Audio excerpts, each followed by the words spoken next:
Advisory Committee on RN Nursing Education, and we're just about ready to start our meeting.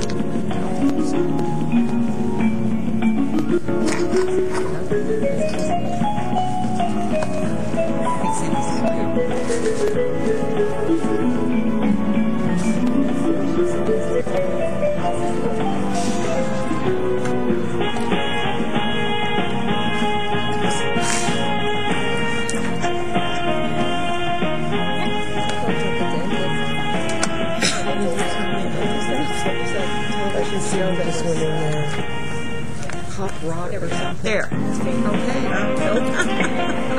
Just a pause and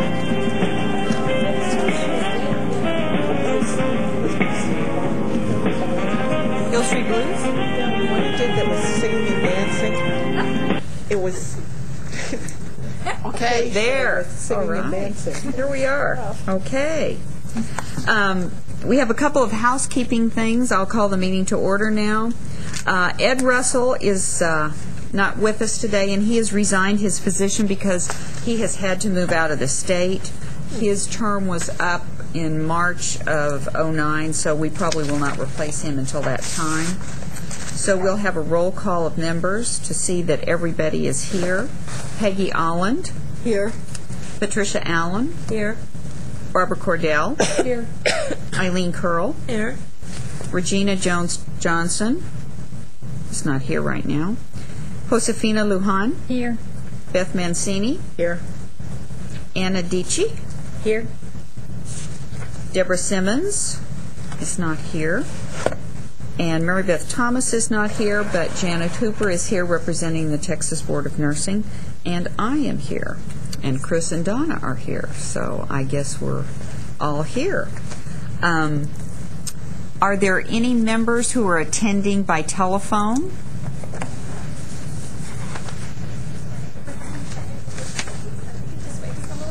Yes. It was the conference music from the conference film, so I have no idea what's going on. Okay, just come back and tell us when we're really ready. Pause it, turn it off, and then we'll try to. All right.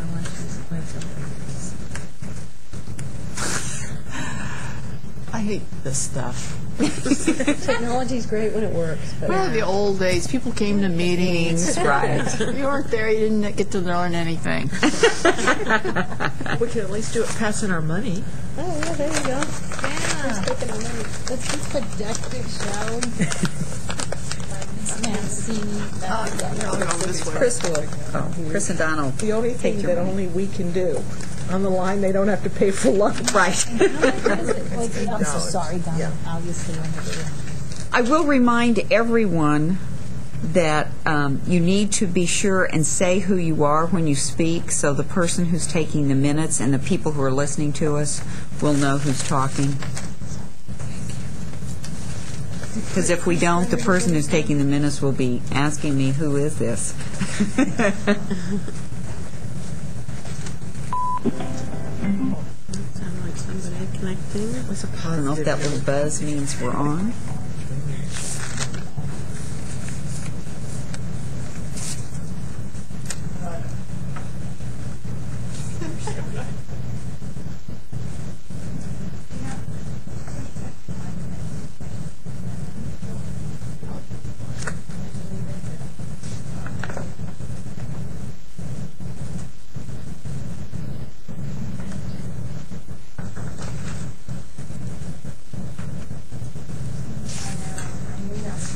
How's your great going? First group is halfway through. Okay. Then come back into the traditional See people moving around back there. best way to. So, Can you tell if we're on? Standing back now? Oh. hard to believe. But that's the biggest thing now. We're working on how do you You're scratching your heads in the booth. ability to judge what are their strengths and how they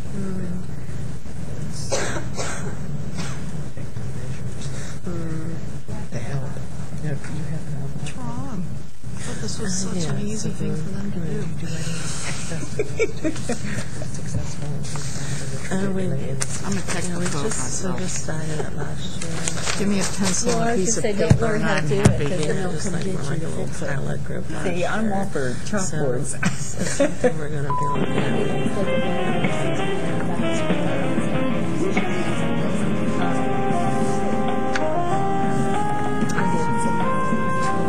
My administrative assistant knows all this.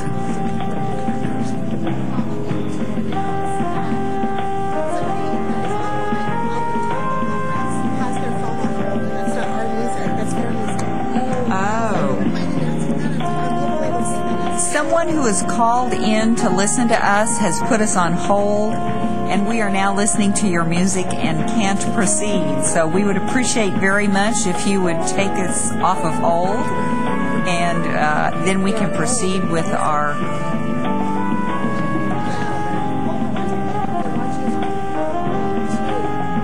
You may be online, you may be on the telephone.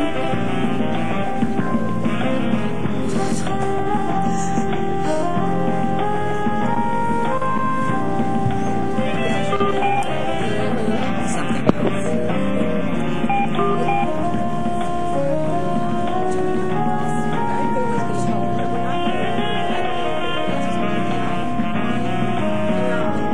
And Alexia shouldn't be on yet.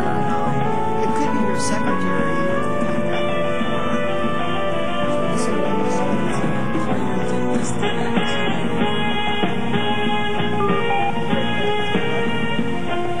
Can we disconnect them?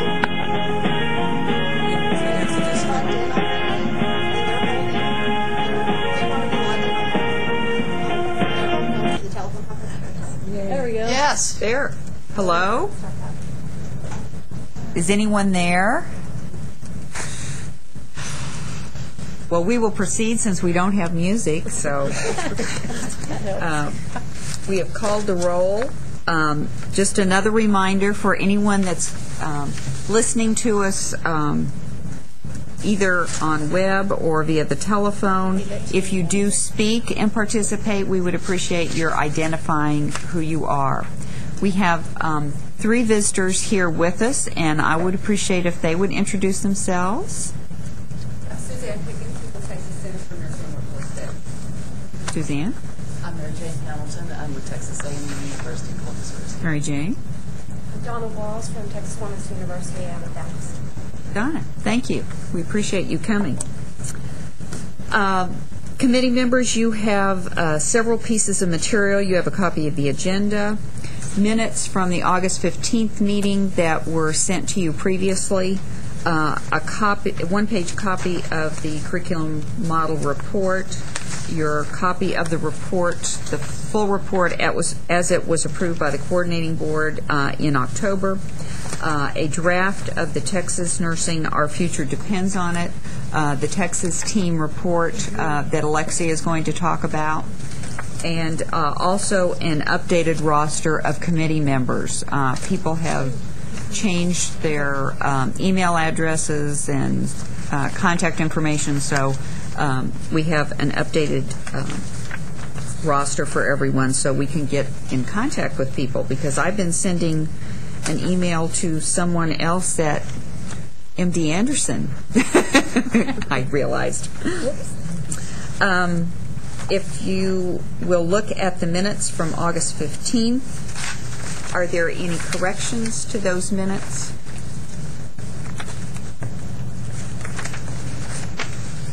And Regina Jones-Johnson has joined us. Good morning, Regina. We're just barely getting started. I think you're right there.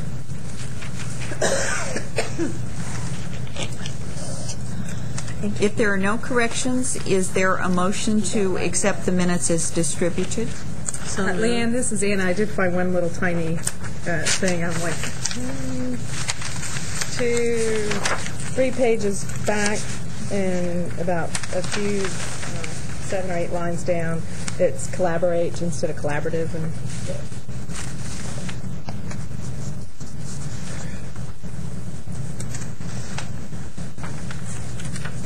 What's the timeline. first sentence on the page? Dr. Mancini provided the Okay. report. Research. The Research Collaborative? A little further down there. Right after Angelo State University. Oh, the collaborative instead of collaborate. Okay, we'll make that correction. Any other corrections? Anna gets a star for Really reading. finding that. Sorry. Now is there a motion to approve the minutes as corrected? This is Eileen. I'm so moved. Is there a second? A second. Second from Pat. All those in favor, please answer yes when I call your name. Peggy Allen, Yes. Patricia Allen, Yes. Barbara Cordell, Yes. Eileen Curl, Yes. Regina Jones-Johnson, Yes. Josefina Lujan, Yes. Beth Mancini, Yes. Anna Mejia Dichi, Yes. and that's everyone except myself, so the motion is approved and the minutes are approved as amended. Our next agenda item is discussion of the final report on a new curriculum model for initial RN licensure programs, and Chris and Donna are going to talk to us a little bit about that, and then we'll be able to talk to one another about that. Great. I guess I'll start off. I think I'm going to talk about the process of getting to the report, and Donna is going to focus primarily on the content of the report. And one insight that I had, it's amazing to me how much has changed since our last meeting in August. I got to write the minutes this time, and there was a lot of activity, interest, a lot of suggestions as it related to the report at that meeting, and then kind of reality set in. So I'm going to try to map out what occurred after that August 15th meeting, and then again Donna will talk about the content. But just as general background and review, you recall that Senate Bill 139 directed the coordinating board to do a study on improving nursing curriculum for initial licensure programs and also for LVN programs. We won't really be focusing on that today because we're a registered nurse group, but we had two reports that we needed to make. Now, while some of the language was general in nature, the bill did ask us to focus on identifying methods to improve instruction on patient safety.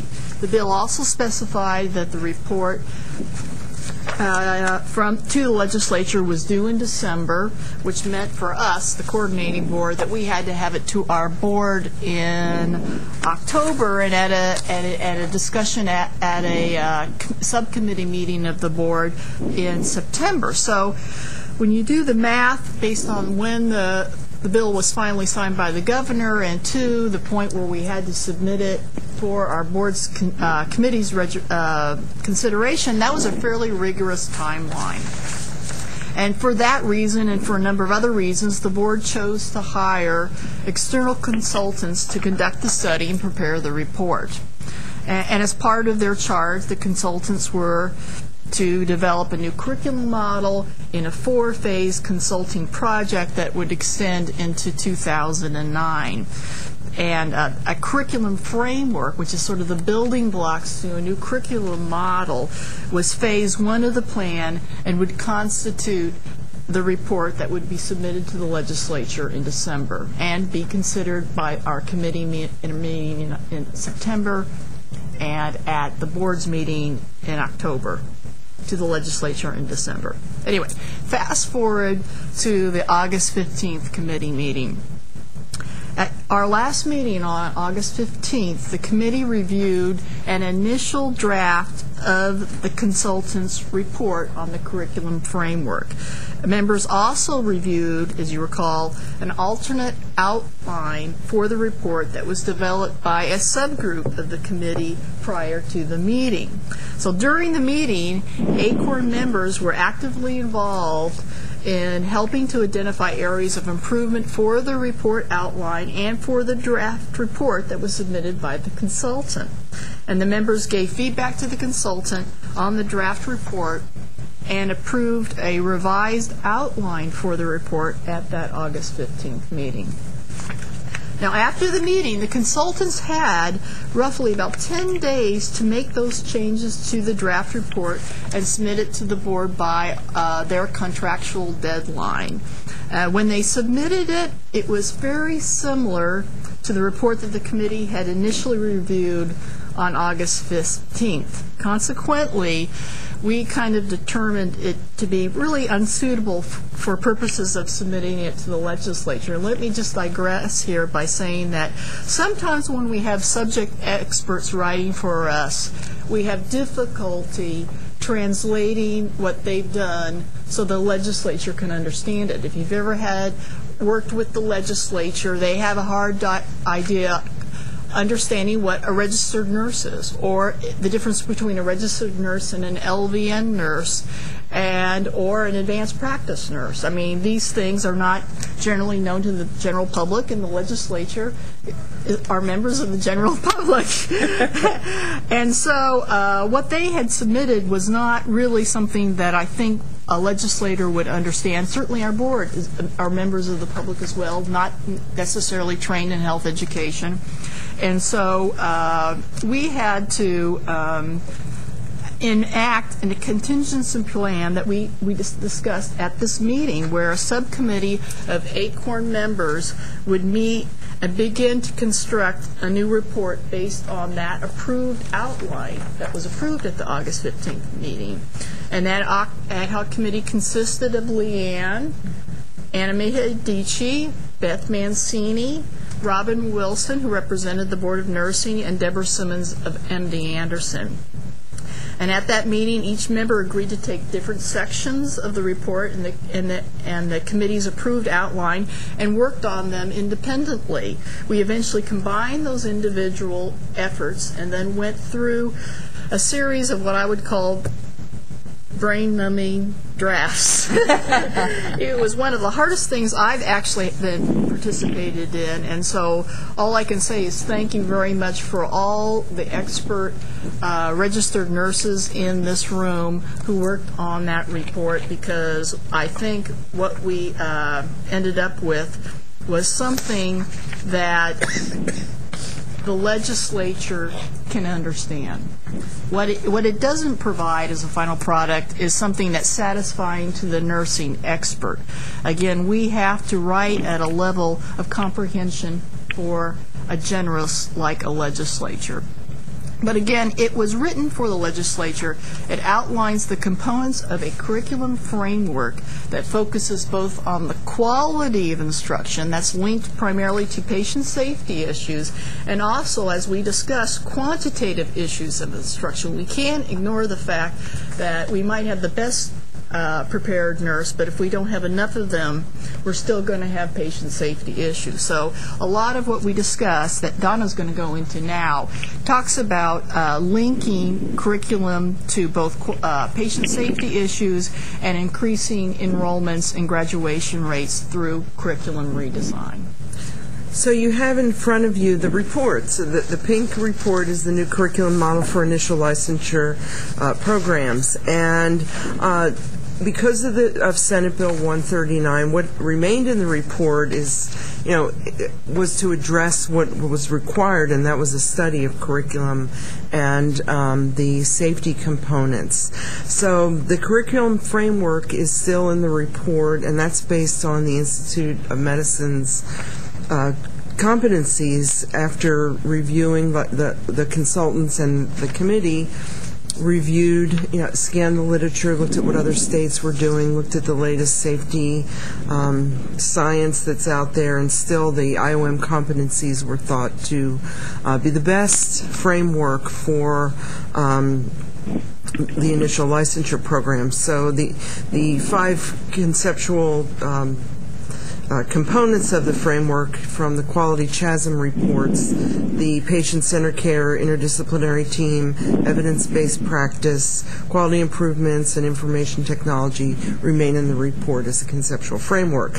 And as Chris said, the structural elements that were thought to help get more graduates through programs, retain graduates, such as partnerships in the different regions of the states, are still in the report as something that is very much thought to be needed for initial licensure programs.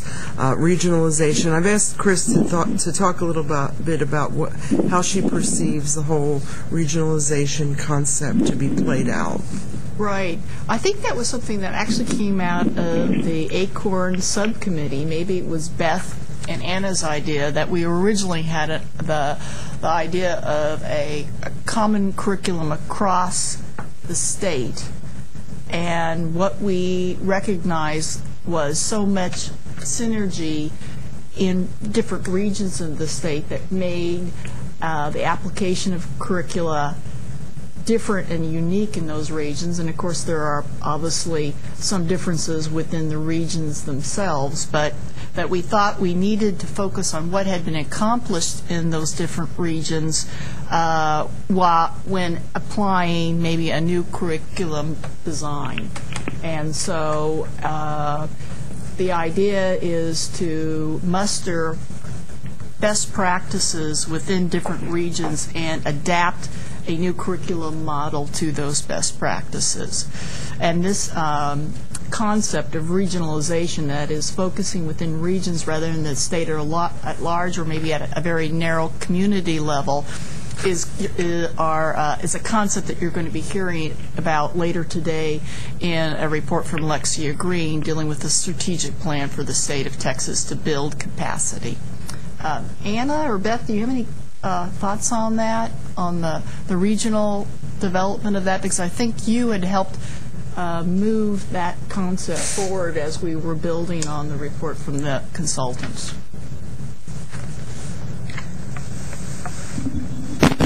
This is Beth Mancini. I think the notion was that a one-size-fits-all was a challenge in a state that's diverse, geographically dispersed, as we have, and to encourage, as we look for seamlessness across programs, for opportunities to share and learn together the best practices, and that is an opportunity, while it has been taken in various areas of the state, has not probably been exploited as much as it could be.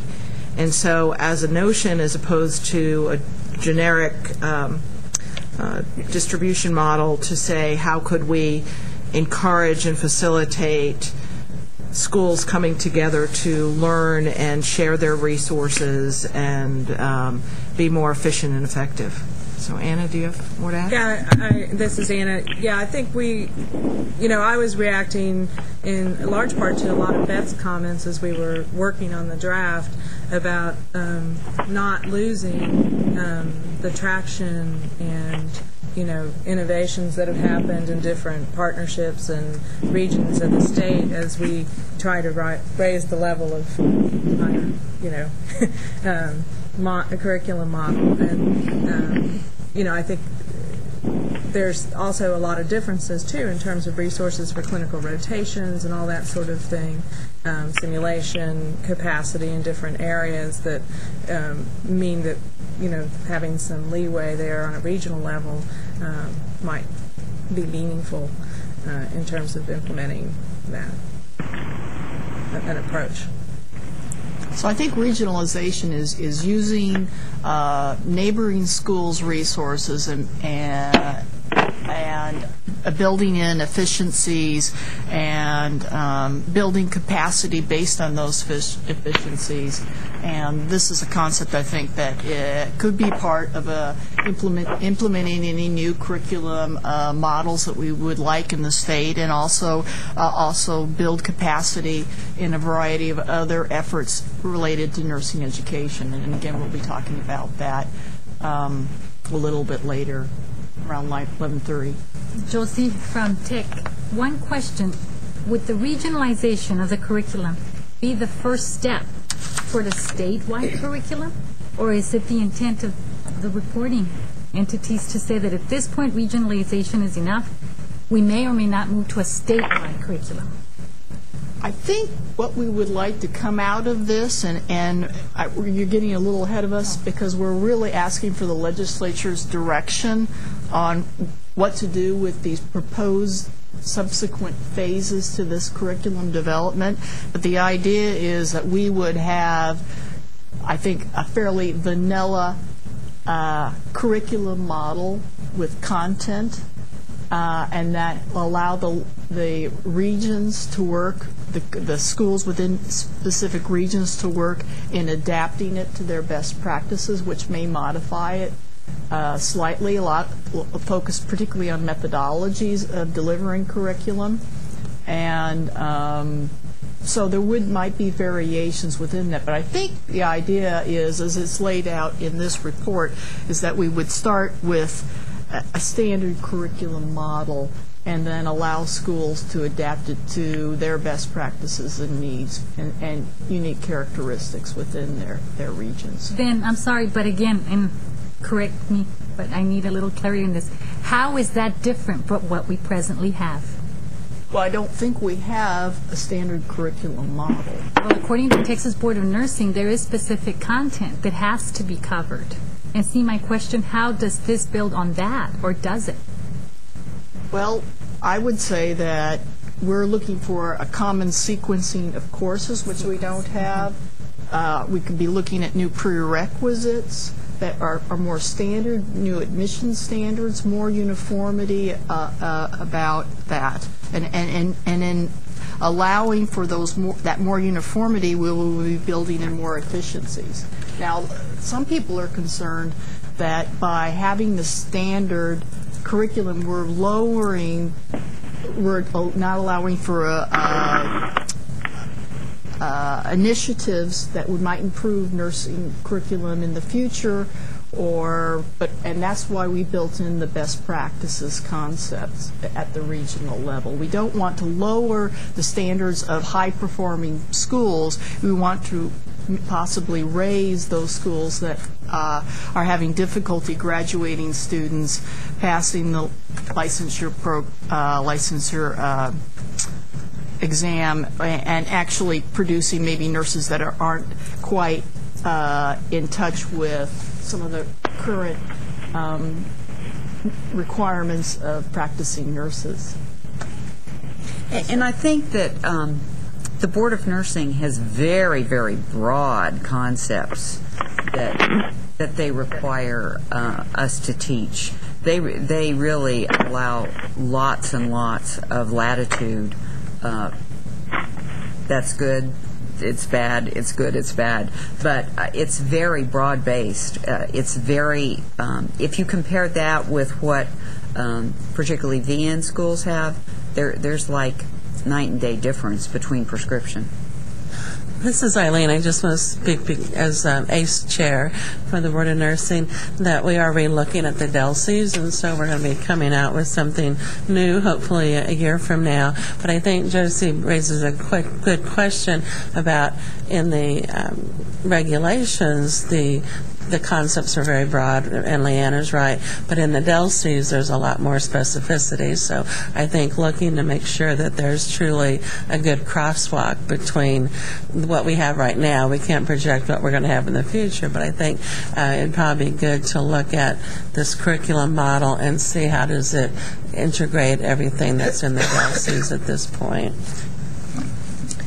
This is Beth. I think the concepts that we struggled with, and everything is devil's in the detail, but the concept here is efficiency and effectiveness, and that flows from seamlessness.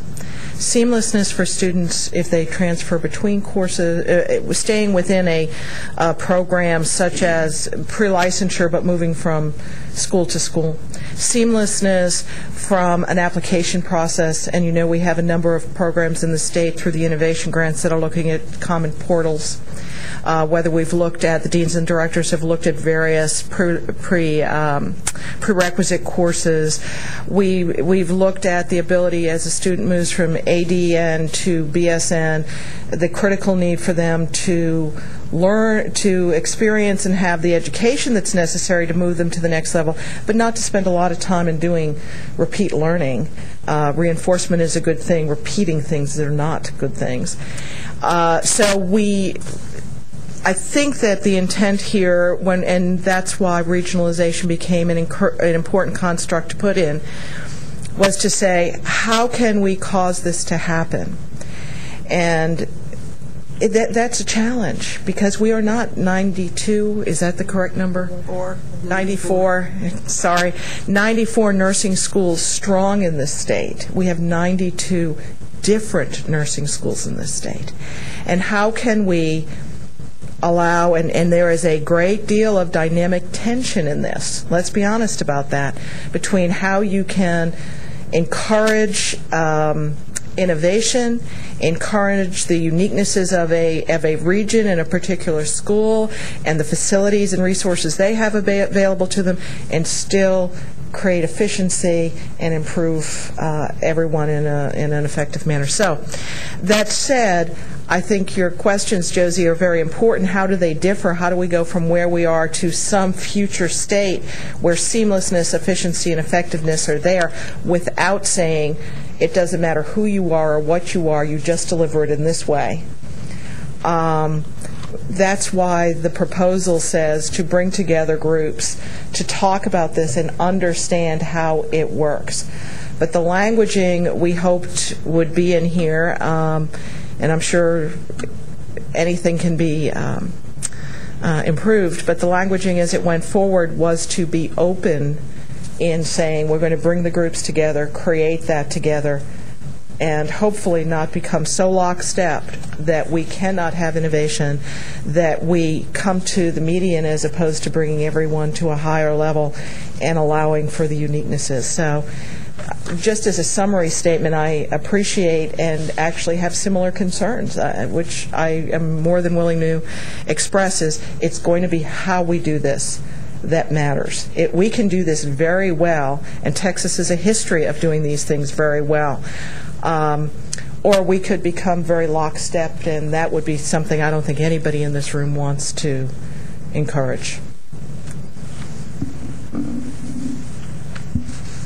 You'll recall that originally the plan was to go forward with phases 2, 3, and 4, and by this time we would have had a model curriculum. So there really was a slowing down of the process to reiterate what Chris said, to ask the legislature for more direction in going forward. So those old phases 2, 3, and 4 were stopped, put on the back burner. And I think a large part of that, to quote you, Beth, was because of the dynamic tension. I like that term.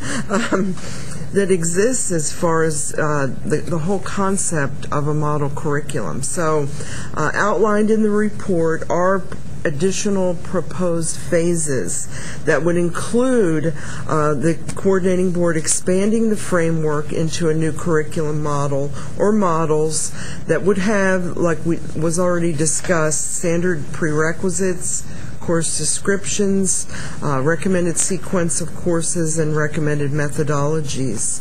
And at that time, best practices from around the state and in regions would start to occur, where regions perhaps would look at sharing faculty and sharing resources in their communities and in their regions. For example, if a region has a simulation center, to begin to look at how that can best be used within a region of the state. Phase 3, again, if the legislature gives us the go-ahead for this, then a final report would be prepared with an implementation plan for each of the regions.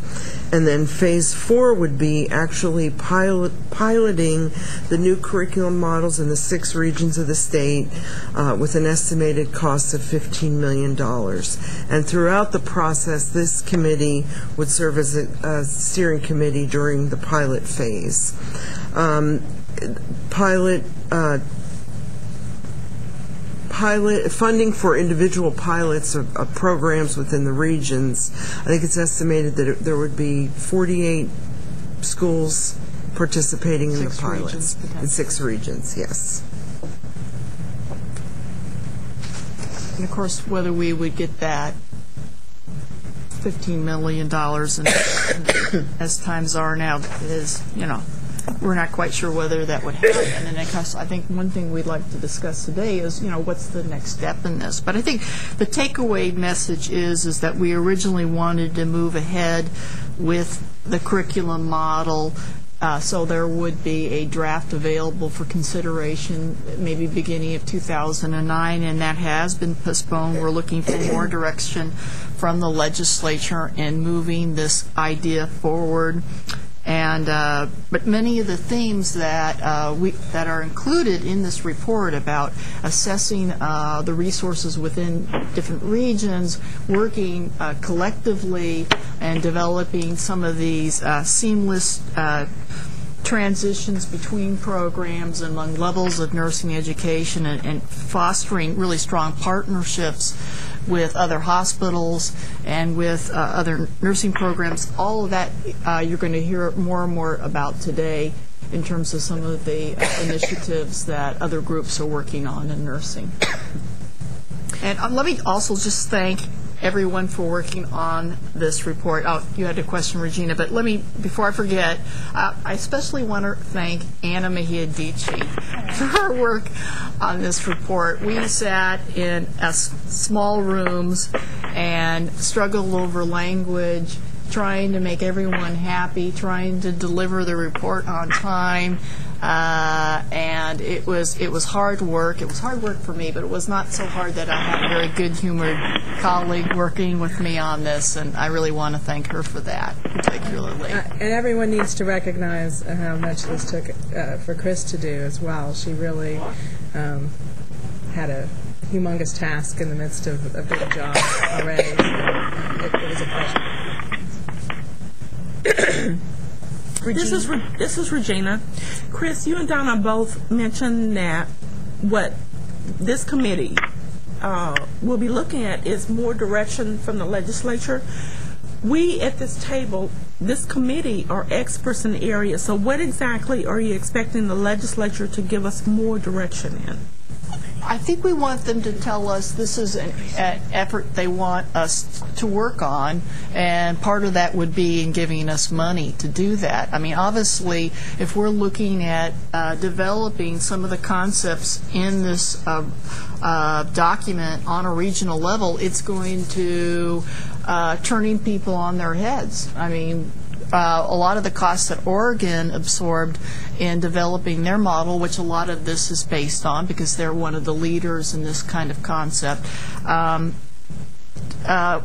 $10 million for 8 schools. Now, of course, we're not going to be reinventing all of what they accomplished, but faculty development is going to be a very big piece of the kinds of changes that we're proposing here.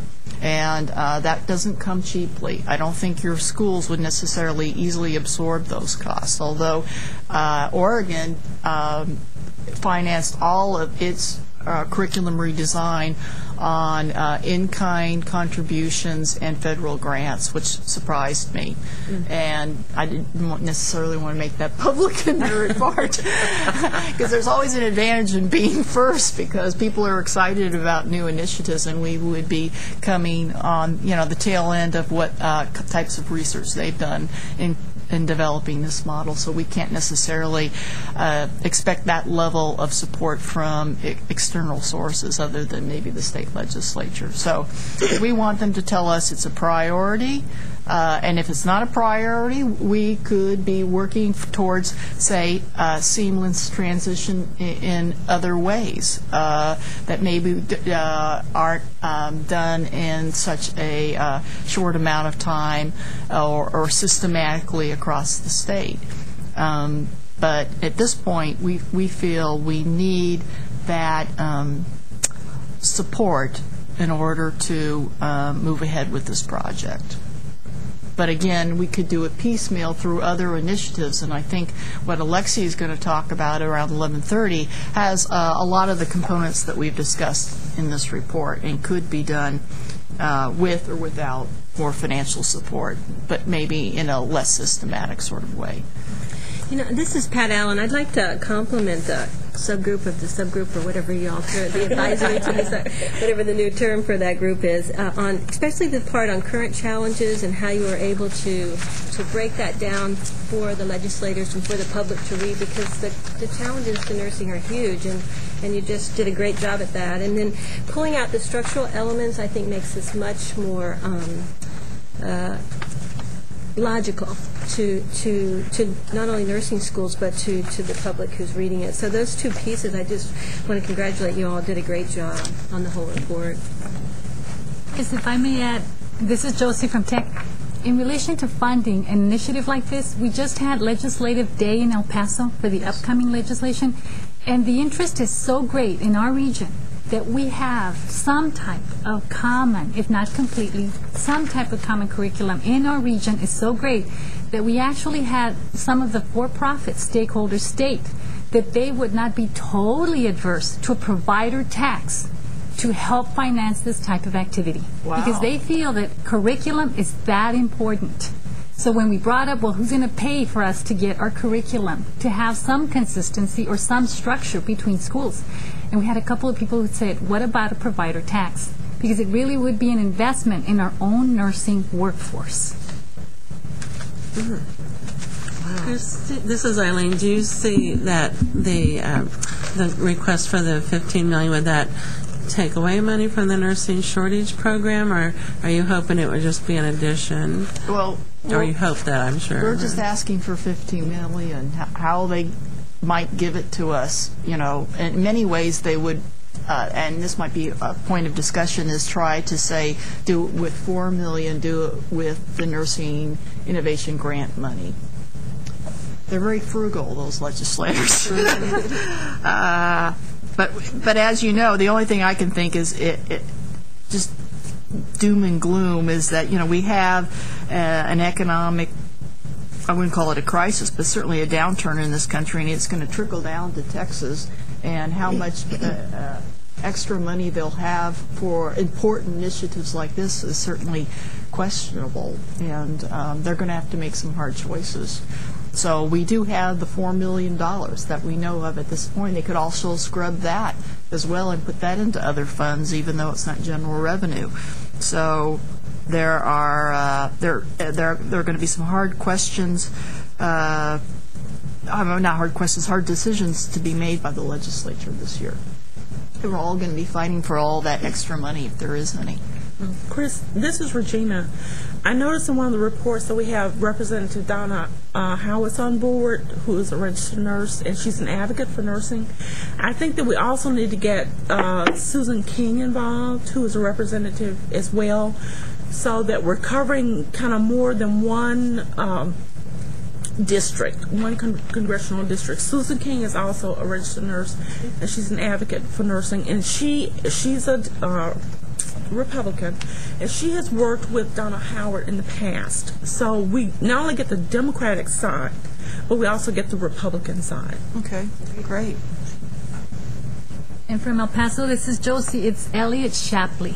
He really has a tremendous interest because of the connection with Tech and the School of Medicine. So now he really wants to help out any way he can nursing. And as you stated, it's a little challenging to try to get everyone up to speed from a legislative standpoint. This is Regina. This is going to be a really tough legislative session that we have coming up. So we need to be very aggressive and progressive in our legislative agenda if we're going to ask for any kind of millions of dollars. So we need to really get on board and get on board fast. And because they've already started filing bills. They started filing bills this month. So we need to really get on board and move quickly. And I think, this is Beth, I think that's one of the biggest challenges we have, is that there are many very important things that can be very helpful to increasing the capacity in nursing education. The question will be, we're going to be fighting for every dollar we can get. And how do we put these into a context? And that's one of the challenges I think we're going to hear Alexia talk about when we look at the Team Texas report, is how do we look at all the possible things? This was one very important element, the curriculum. But there are other issues to do with expansion and asset mapping and doing different things in communities to meet their individual needs to increase the number of nurses being produced in their area. So I think it's very hard, and I'm not sure who and how we end up prioritizing the requests. It's probably not our responsibility to do that.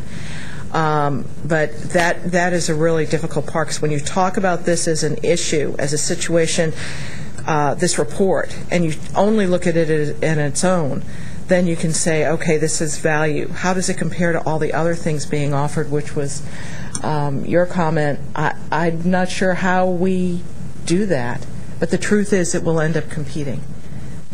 I don't think we can say it's not going to compete. And I think we have to remember this is Leanne, there are individual schools that will also be lobbying and asking for specific money. And, that's another competition. We pull people together as best we can, but on this committee, we're looking at this one specific area, and you're right. Sometimes I think we don't ask for enough money. We're timid to ask for money when there are other areas of the healthcare industry that ask for huge amounts. Every legislative session give huge amounts and never apologize. So sometimes maybe we do ourselves in. Kind of on a different note, but I do want to, because the LVN group is no longer meeting, I do want to recognize the work that Donna and her group did with the LVN report, because I know that was not an easy report either. So I think that was an important report, and so because we're the group that's still around, we want to recognize that and congratulate you, because I know that was difficult also. And a similar report was submitted with the same plan for continuing with the phases if the legislature wants us to, and similar pilot projects for $12 million estimated. So this is 15, that's 12. Will they compete with each other? Yeah, that's 27 million right there. Right. So, but, maybe the more we ask for, the better chances are, no matter how we, what couch it here. Don't ask for. That's exactly right. That's the one truism. That's exactly right. Other comments about the report? Just one, Josie from El Paso Tech. Someone mentioned 6 regions. This leads me to believe that the determination has been made in relation to what areas will constitute the regions. Who made that decision? Is it up for debate? Where did you hear the 6 regions? This morning. Something about 6 regions, or did I misunderstand? The pilot would include at least 6 regions. 6 regions, right. That's an interesting idea when we talk about regionalization and all some of the strategies on regions. No one has really determined how to draw those regions, and there are a number of ways to do that. Some of them instituted in agency activities. We have 10 educational regions of the state. Now, whether that fits into the model of how nursing programs are dispersed, well, not so evenly, at least, if that's what you're looking for. I mean, you have a special interest because basically you're alone out there with El Paso Community And College. we're border, and too many times we've been grouped in with regions according to where we are and not our border characteristics, when in fact we probably share more with nursing schools along the border. Yes. So And see, we're Laredo. very unique. And Laredo, even though it's so far from us, we still have that border commonality. Right. And some people have very broad ideas about what a region constitutes. I mean, in the age of information technology, a region could be a worldwide region. So at some point, though, I think we would probably need to rein in and on a practical level look at this in terms of proximity, geographic proximity in some respects. But there's a lot of latitude there. And this is Beth, but just to confirm, Chris, it was my understanding we did not come up with any set group, and that if there should be some money placed in this somewhere around $15 million or south of that, that would be part of the discussion to really understand how do you do this in an efficient way, because it may be naturally geographic, or it may be more characteristics, or it may be on something else completely. But the plan includes coming to that decision with a group of stakeholders so that we could do it, right? It's not already been predetermined. I think we defined it through the education, higher education regions in this report just because we knew that best. But we're not confined to that at all. This is Eileen. Just a couple of observations when we set up the Regional Simulation Center down in Southeast Texas.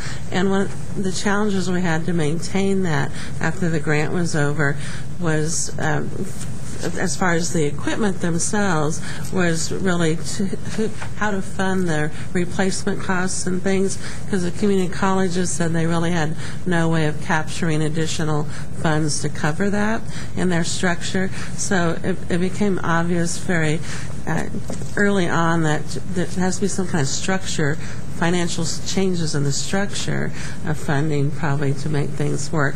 The other was sharing faculty. We were able to do that. We agreed on that, but again, how to get the faculty counted at a different school in the workload of like the community college was a real difficulty. So those are just a couple of the challenges, and they seemed bigger than what we could tackle without probably some different changes or more latitude in the structure overall of the state. And Eileen, I think you're correct, because this really eliminates or at least minimizes competitiveness. Once you get more collaborative, then that minimizes competitiveness, and then you're talking about funding and contact hours and FTEs, and then presidents begin to get nervous. And so schools really do have to work out in the details, the devil is in the details, a mechanism where there's some sense of fairness and equality about some of those really nitty-gritty things, like who is going to get the contact hours, and is my institution going to recognize that my 2 credit hours over here really counts toward my workload. Yeah, you're right. It's not necessarily just a very easy thing to do.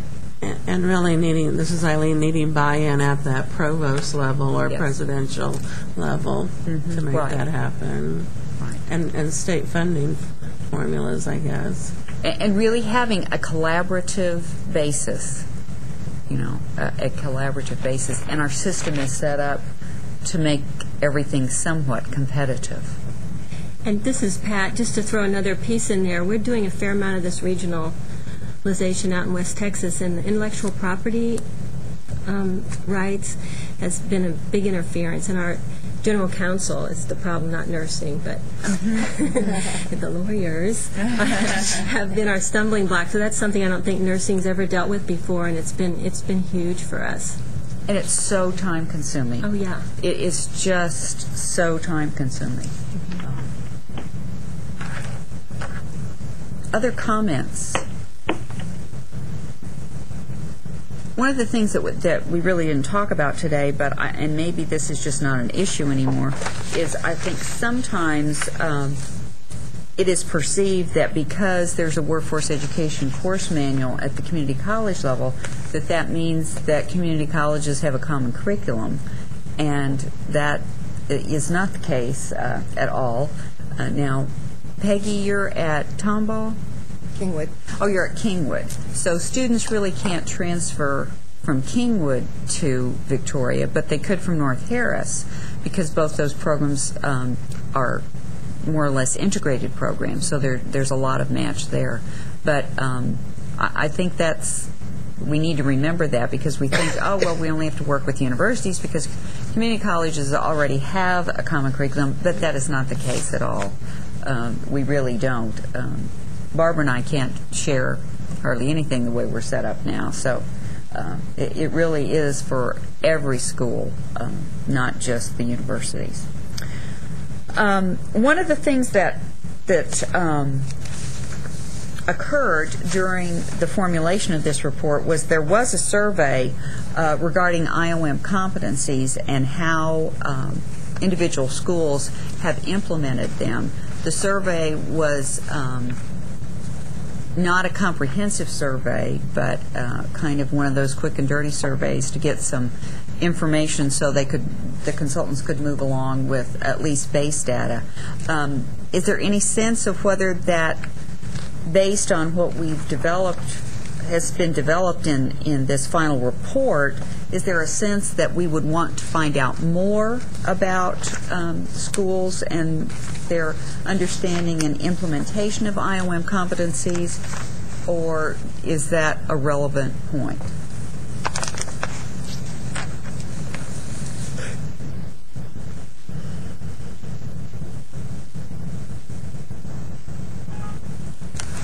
This is Eileen. Don't you think most schools are familiar with that? Or is that what you're asking, Leanne? Well, I don't know that we found out in that survey the level of detail about really what schools are doing about that. There was not a great deal of explanation in the survey. I don't know if that's important or not. I think, this is Eileen, as we discussed last time, some of the issues had to do with the methodology of the survey. Yes. Yes. I guess you might be asking, should we do another survey? Should we do it more again? Comprehensive? Because I think all we could gather from that, the results was they're doing it to some degree and in different ways. So if we're interested in patient safety issues, do we need a better assessment of how they're applying these competencies within their curricula? And I think it was difficult to determine if programs were thinking about it or if they had implemented something that then could be evaluated. I think we just didn't get as much real hard information as we would like to have if we are going to build a curriculum that has that sort of as the heart. Beth looks like this is Beth. I guess the question would be timing, and what will we do with what we get? Everybody is drowning a bit if they're like my school in surveys and questionnaires and feedback that people want. So the question for me would be, is it better to wait to determine whether we're going to have to do a full-scale assessment of what's out there that's going to be in-depth and probably quite lengthy because we're going to move forward, we get the funding and we're going to move forward, or getting a little better information now will allow us to do something else later? I just don't want to do it twice. So, I think it's very important. I was excited when I saw the title of the survey and was hopeful that it would provide useful information, but it was, because of a number of methodological issues, not as useful as we would like. So I guess the question would be, from Acorn's perspective, what would we achieve by doing that now versus potentially later, and what would we do with it when we got it? This is Anna. I do have kind of a timing observation. Say we were fortunate enough to be funded for the report, the timeline in a biennium is pretty quick. I mean, there'll be a lag time till the things are in effect in September, and then you wouldn't want the money to go away and not be able to get everything done. I mean, I see some advantage in, taking this window between now and when money might come in, say in September of next year, to have gotten a survey and a picture. If you all think that that's an important precursor to the development of the model curriculum, I wouldn't be the one to say something. Well, my thought is that it also responds to the problem that presumably the legislature wanted us to address, and we could do a better assessment of components of nursing curricula that may directly or indirectly deal with patient safety issues. Because I don't think we really did that assessment in this report. I think people had a problem with the survey, and it didn't really provide that accurate an analysis of where the schools were in adopting these competencies.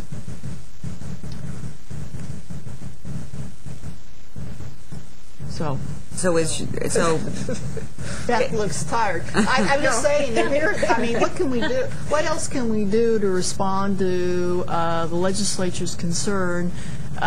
Do we wait for them to act, or can we take initiatives, that might be useful in improving, nursing curricula now, regardless of whether the legislature acts or not? I guess that's kind of where I was going with. And this is Beth. I wonder if it would not fit in, not to add something to your plate, Eileen, but within the Excellence and Best Practice Standing Committee,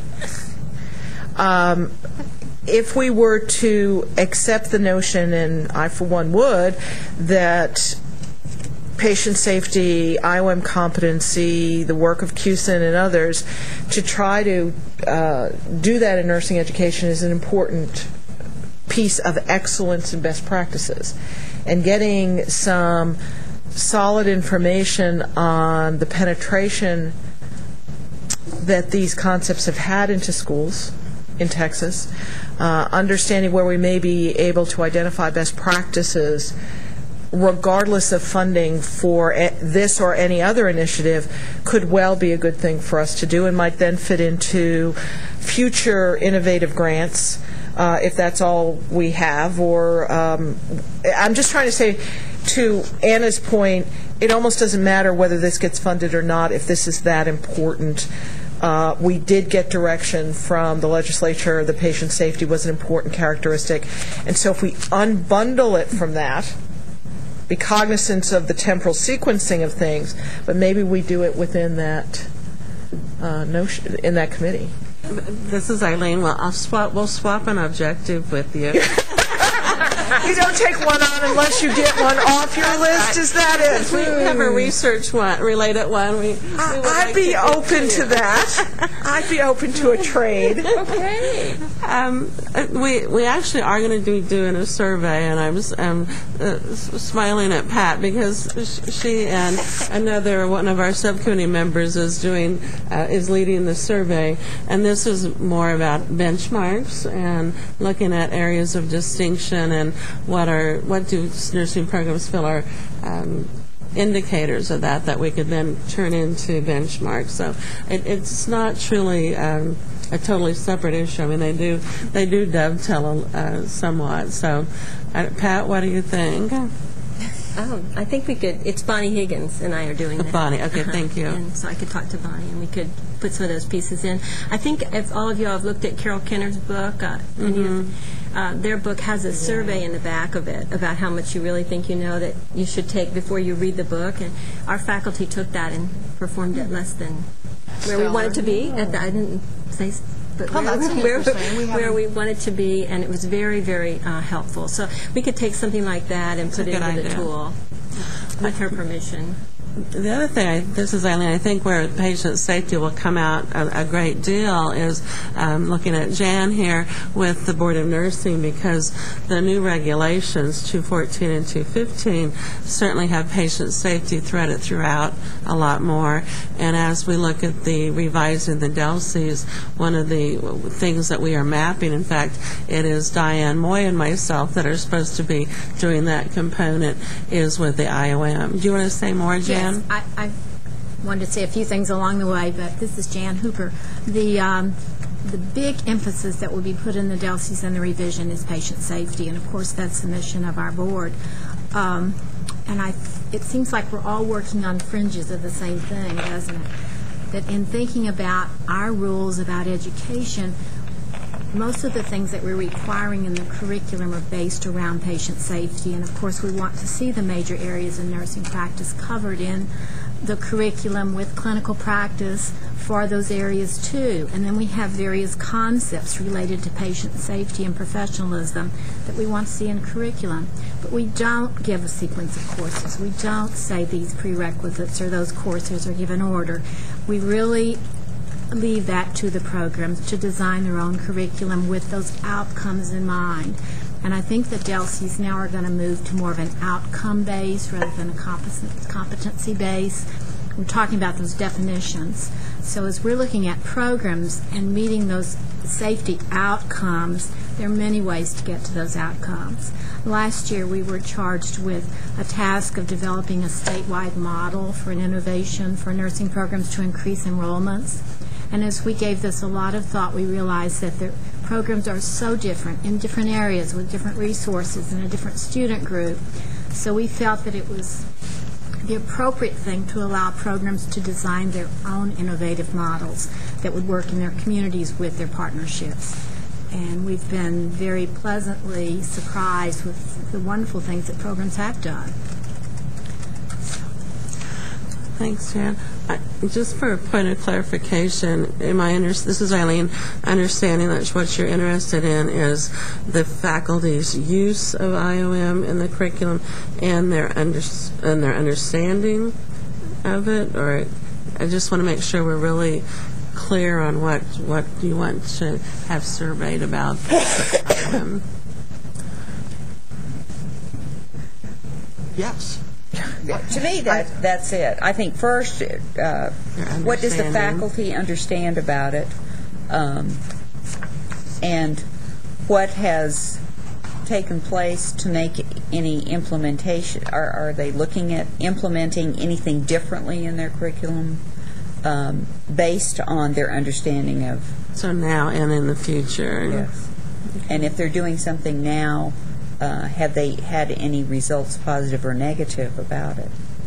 Beth looks like she's thinking. I'm thinking about that because it's interesting in how we ask questions, and you've all constructed questionnaires before, and depending on how we ask the questions is the answer that you're going to get.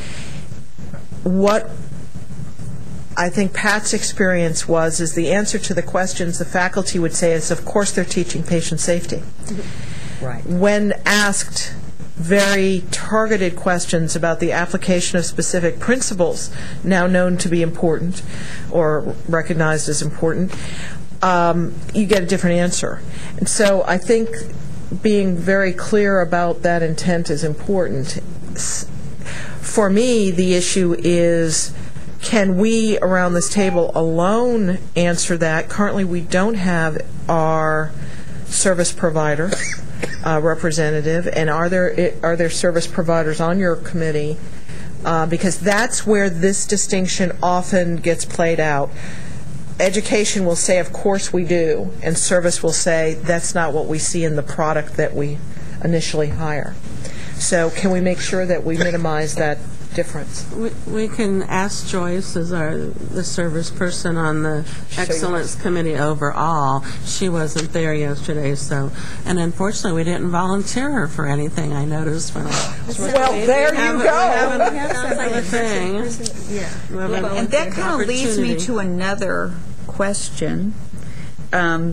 Is there, and I was hoping that Elizabeth might be here already, is there any data, and maybe Susan knows this, is there any data available statewide on hospitals' satisfaction and happiness in general with new graduates? I don't know about the state. This is Anna, but I brought a copy to Chris. The advisory board, what is that the name of it? I think has a survey that they've given us permission to use here locally. Every community college, and I will express my ignorance, I don't know about universities. Community colleges are mandated by the coordinating board to have advisory committees and do employer and graduate follow-ups. And I'm assuming that whether they're mandated or not, all the schools are doing it. But this is that company out of Washington, and they've done, it's both sides, what do educators think they've taught their students and what do practitioners see when people get to their workplace. Really interesting report, and the results were, I think, very informative to our group, and we're looking at reproducing it locally so that then we could say, are we tracking with national trends, or are we seeing any differences in how it's working here locally? Chris, do you have it upstairs? Is that something you can share? Yeah, absolutely. Chris, do you have it? I really think the statewide data, because we all do it in terms of our schools, because we want to know if our school is producing graduates that make DTAR Hospital happy. But I think it would be helpful to have, because we hear this stuff all the time of the hospitals are unhappy with this or the hospitals are unhappy with that, but yet I don't know if we have any. And if Elizabeth is able to come later, we might ask her if THA does anything like that, where we could get a hold of data that was not school-specific, but in general with new graduates. And maybe we could say Texas new graduates and out-of-state, I don't know. This is Beth. The advisory board, I believe, keeps the only national assessment that they've done on some of their member hospitals. It's been 4 years since I switched from service to academia, but I can tell you 4 years ago there was not a statewide assessment. We had discussions about that within Tone and others, and just never got off the ground. So I think there might be a possibility. It would be very useful to look at that, but the truth becomes it plays out locally. And again, devil in the detail, I can only talk about the North Texas area. We're required by accrediting organizations to survey our employers. It's very hard to do, and what you get back is, well, we can and I can tell you what I sent back as a CNO was, I don't track my nurses individually by schools. It's not how our infrastructure at that point collected data. Now, the hospitals that are adapting PBDS and other forms of onboarding assessment of new nurses are now able to collect that data. So the larger systems in our area, THR, the Baylor systems, HCA, collect that data, and they collect it school specifically. And they have shared within our North Texas community in the aggregate to all the schools, and then you get an individual report. So I think it would be brilliant to take a statewide cut at it, maybe in combination with THA, to really look particularly, when you ask the general question, are you happy with the graduates, you get typically an answer of yes. Yes and no. But then you get it, when you get down to, do they come with the technical skills or the critical thinking skills or an understanding of jurisprudence, and you drill down into that level is where you start getting some very rich comments back that when you do, as Anna said, you can make changes. Well, this is Anna, and that was, we had this sort of, as you know, I sit in a collaborative and manage one from day to day, and we had this constant conversation between the folks in practice and the education partners, and, I was like, what does it look like? What are the specifics of this? We're not getting anywhere with, a general statement that we're not getting what we need.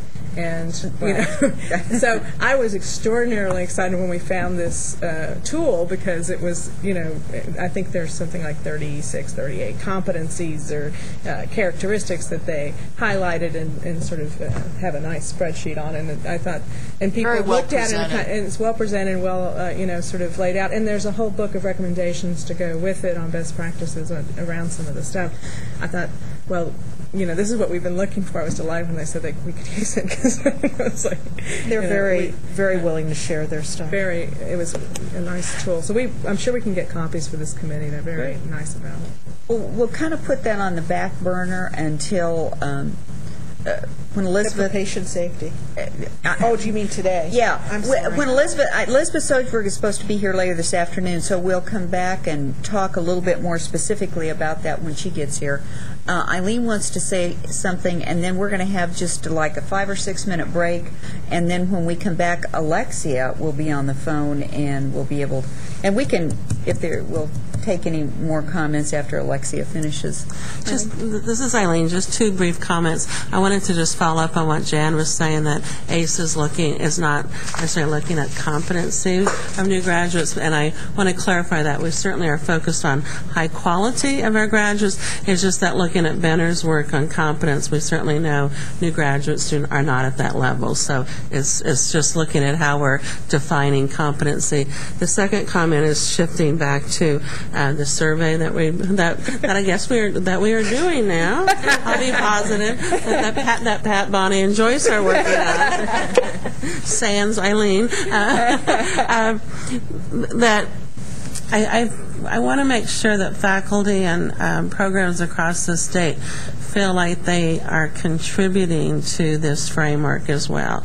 So I would hope that the survey is not just what you're doing or what you understand and what you're doing, but that they could actually truly be adding to this Incorporated framework. into? Right. I mean, things that they see that are missing, is that going to be a potential, or is this so set that they would not have that opportunity? Oh, I think that's the whole idea, is that the more contributions and the more feedback we can get, certainly nothing is set. Okay, because that's that's something we didn't talk about earlier. So that changes, that adds a dimension to the survey.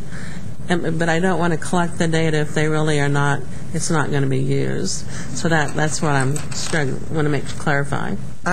This is Beth. Just to make sure I understand the distinction, as part of this proposal that Chris presented for the new curriculum model, there would be, and correct me if I'm wrong, a coming together of people to really work on what those elements are and actively involve people. That's why it's an expensive proposal. Mm-hmm. To do it well requires you to get lots of people's input and whatever to get that done. That's one piece of work. And I think that kind of stands on its own. It's over there. This request of expanding into the patient safety, doing another survey, I think we teased apart to say, it could certainly, let's do it in a way that could feed into this, right, as if that goes forward.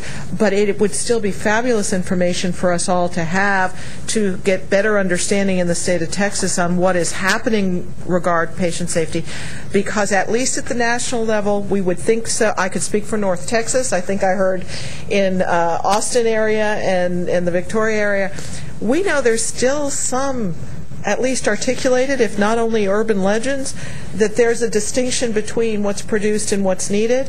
So to the extent we can clarify that, quantify and create operational definitions that we come to together, service and academia, we're doing a good thing for nursing education. And if it feeds into a curriculum model later, that's going to be great, but we don't have to depend on that. Waiting for that to be funded to do this piece would be my understanding, one person's understanding. I don't know what others think. So if I could, this is Eileen, to clarify then, we're still doing the understanding of IOM, the use of IOM, but adding a third component as far as feedback on the IOM, the framework that's in this report. That's what I got that. I think maybe a comment area, if there's a burning comment that a school might have about, this is essential to any new curriculum model, or, I think a comment, but the basic survey would be for gathering data. Right, and that's why I thought that would be an opportunity to find if they had a burning, people are seeing a big gap that's missing, or something that wasn't thought of by the consultants or whoever. So the major curricular concepts, they would provide feedback on those. Those are from. Which page are you on? Just so we know what we're... Appendix B, where it talks about the sample curriculum and the concepts that are there.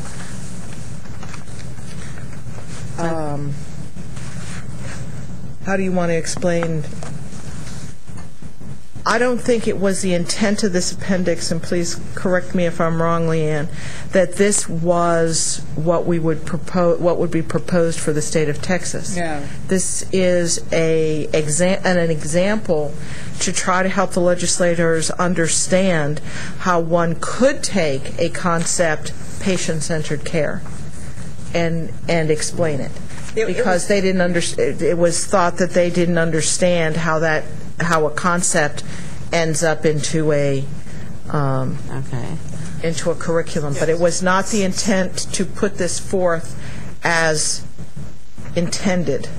Right. Okay. And I would say part of what I think was some of the difficulty with the methodology of the previous survey was not a good definition of the IOM definition of providing patient-centered care. Obviously, everyone teaches providing patient-centered care, but I think providing the definition that the expanded definition that the IOM has, and then saying, based on this definition, then... It might look like this. It might look like this. Right.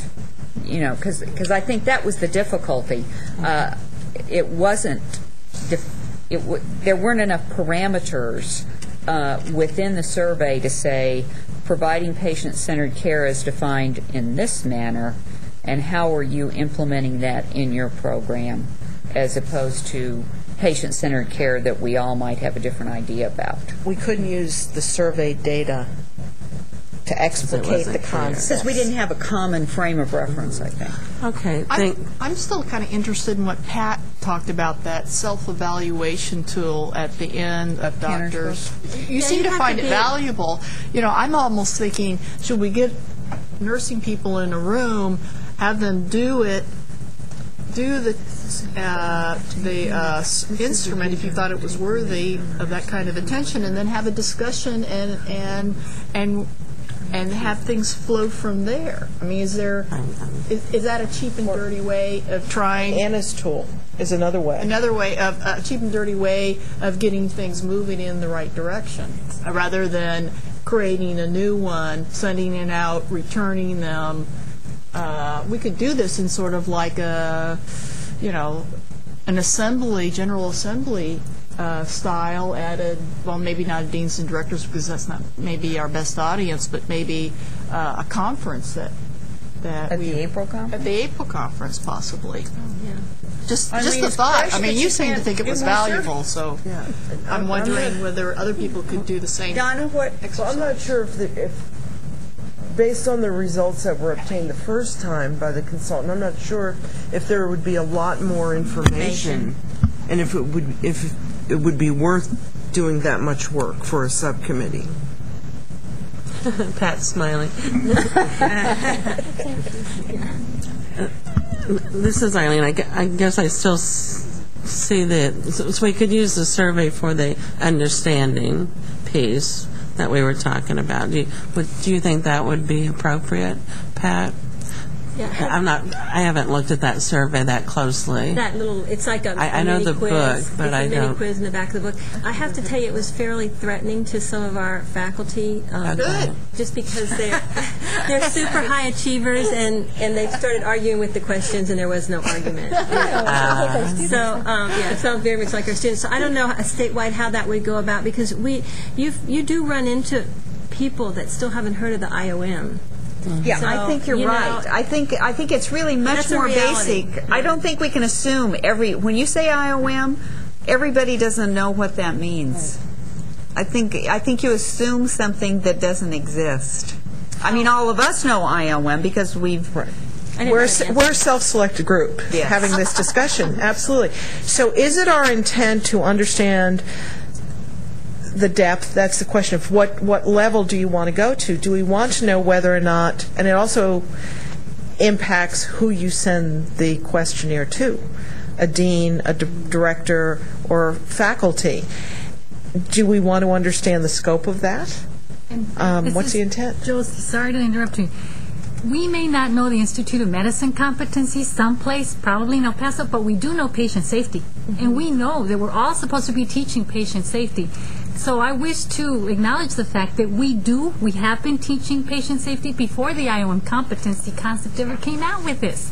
So we are to ask faculty, just like you said, what is your perception? Because I think it's important to assess the faculty, either through the tool that Pat Allen has brought forth, of how you teach safety, and then look at the employers. What is your perception, Mr. Employer, of how this graduate is in fact applying safety? Do they have a concept of patient safety? Whether it's the IOM competency or not, since the Texas Board of Nursing, we have had patient safety as a priority. Now it's a new buzzword by the IOM, and we thank them for it. But honestly, what is it that we're trying to achieve with this survey? Isn't it faculty? How do you perceive yourself teaching safety? And then employer, is this the case? So that regionally already, since it seems to be that we're going to be moving regionally, could there not be regional commonalities in terms of how we see it? I think we're going to have to abate this discussion for just a moment because Alexia may already be with us on the phone. Alexia, are you there? Not yet, but she's going to be here soon. And we may want to take just a couple of minutes for a little break. Donna, do you have a question? No. This is Eileen. Just to wrap up, I don't think we can go to probably the employers at this point. And what the excellence subcommittee talked about was sending the survey that we were planning on before this to faculty and deans and directors. So we did get faculty feedback. And we'll pick this up again after Alexia, but we'll take just a couple minutes, and then we'll come back, and Alexia will give us part of the report for Agenda Item 5. I asked them to send a link on. It's like in the email. I'm going to run upstairs and see if I... And that way, at least...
has been getting confidence to do it anyway. Well, we were going to do one, but it was really much smaller. Our secretary will unpause our tape and we'll...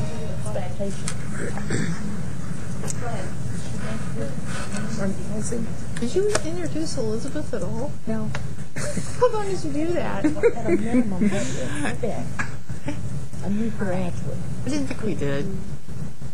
And you're a visitor, really, so I guess. We will introduce our minute taker. Chris has pointed out that I have aired and not introduced her, Elizabeth Mayer. Would you like to introduce yourself? Elizabeth Mayer, Program Director, Coordinating Board. And many of you may know she is also my daughter in her other life.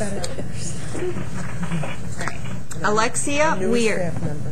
Yes, she is the newest staff member here at the Coordinating Board.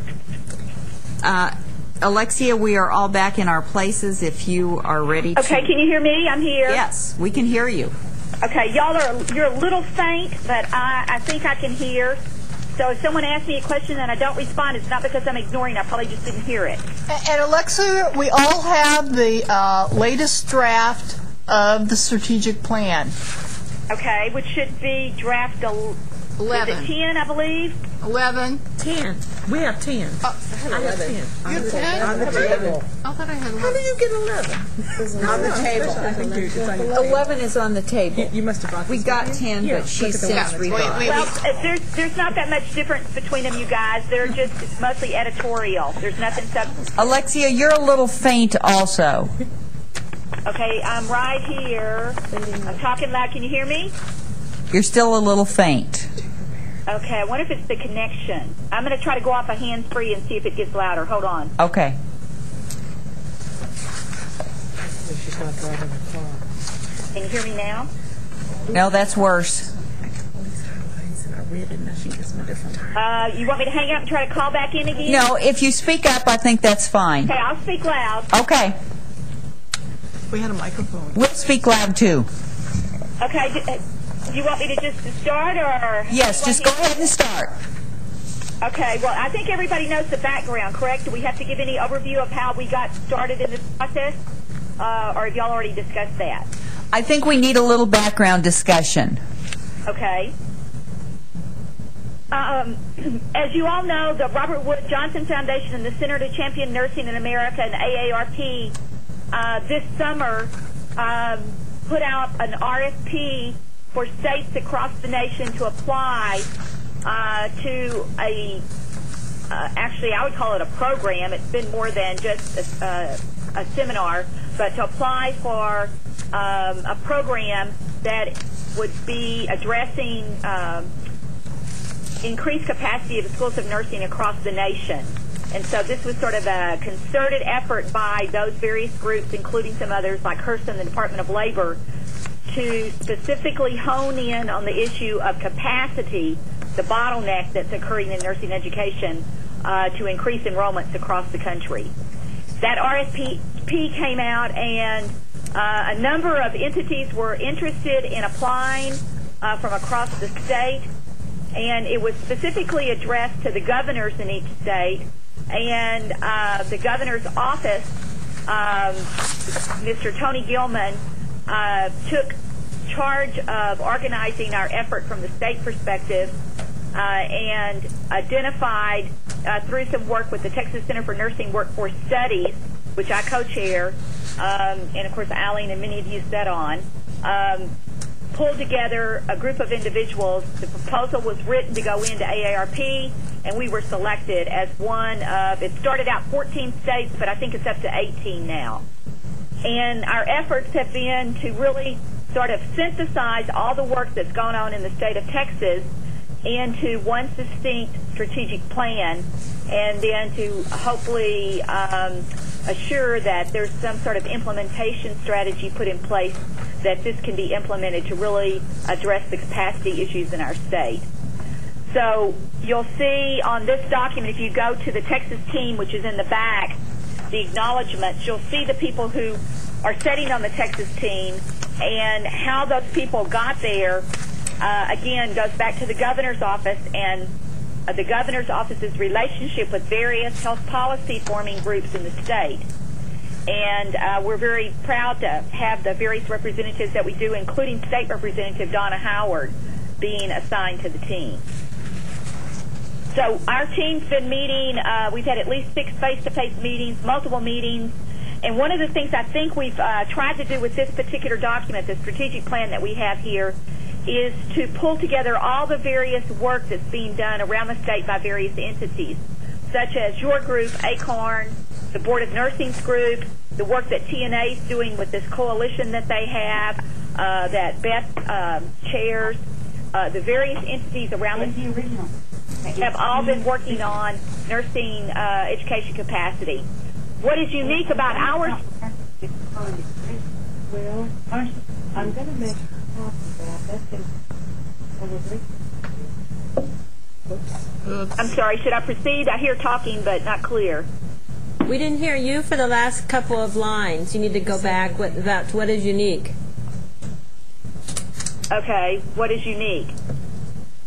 What is unique about the Texas, out of the 18 states that I'm aware of, we are one of the states that has made the most progress since everyone knows, since 2001, we've had some of the first legislation to go forward, and we have some of the most synergy and effort going on in this state to address the capacity shortage, like some of the other major states that are big players in this, such as Oregon and New Jersey and Massachusetts. So we're one of probably, I would consider ourselves as the lead state in our efforts, and we're being watched very closely about what we do, which is exciting, and we should congratulate ourselves for all of our previous years of hard work we've done. So is that enough on background? Does everybody understand the background? Yes. Okay. Let me just stop for a minute and tell you what I understand at this point of the work of Robert Wood Johnson, AARP, and the Center. It's my understanding that they're going to continue to work with these 18 states in various efforts, and we have webinars and conference calls once a month, and they are also providing technical support to us in different areas, and they're trying to create a uniform process with these 18 states that they're working for to leverage what we're all trying to do in increasing capacity. From the perspective of our ongoing work with them, we have signed a memorandum of understanding that commits to work with them for 1 year. But obviously, you can see this work is going to be multi-year that we have laid out in the strategic plan. And the reality is that the players that have been identified in the plan, well, most of us have been at the table and been working on it already for years, and most of us will go forward working on it. We do hope to add some new players at the table, which you can see in the strategic plan. The Center for Nursing in America is also planning to host in February another large summit which will invite all the other states that have not already participated to the table.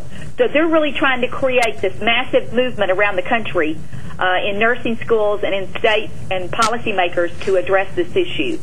So we're in a good spot being at the beginning group to move forward in it, and plus with our history in our state. This strategic plan that you have here utilizes, as you can see, if you go to page,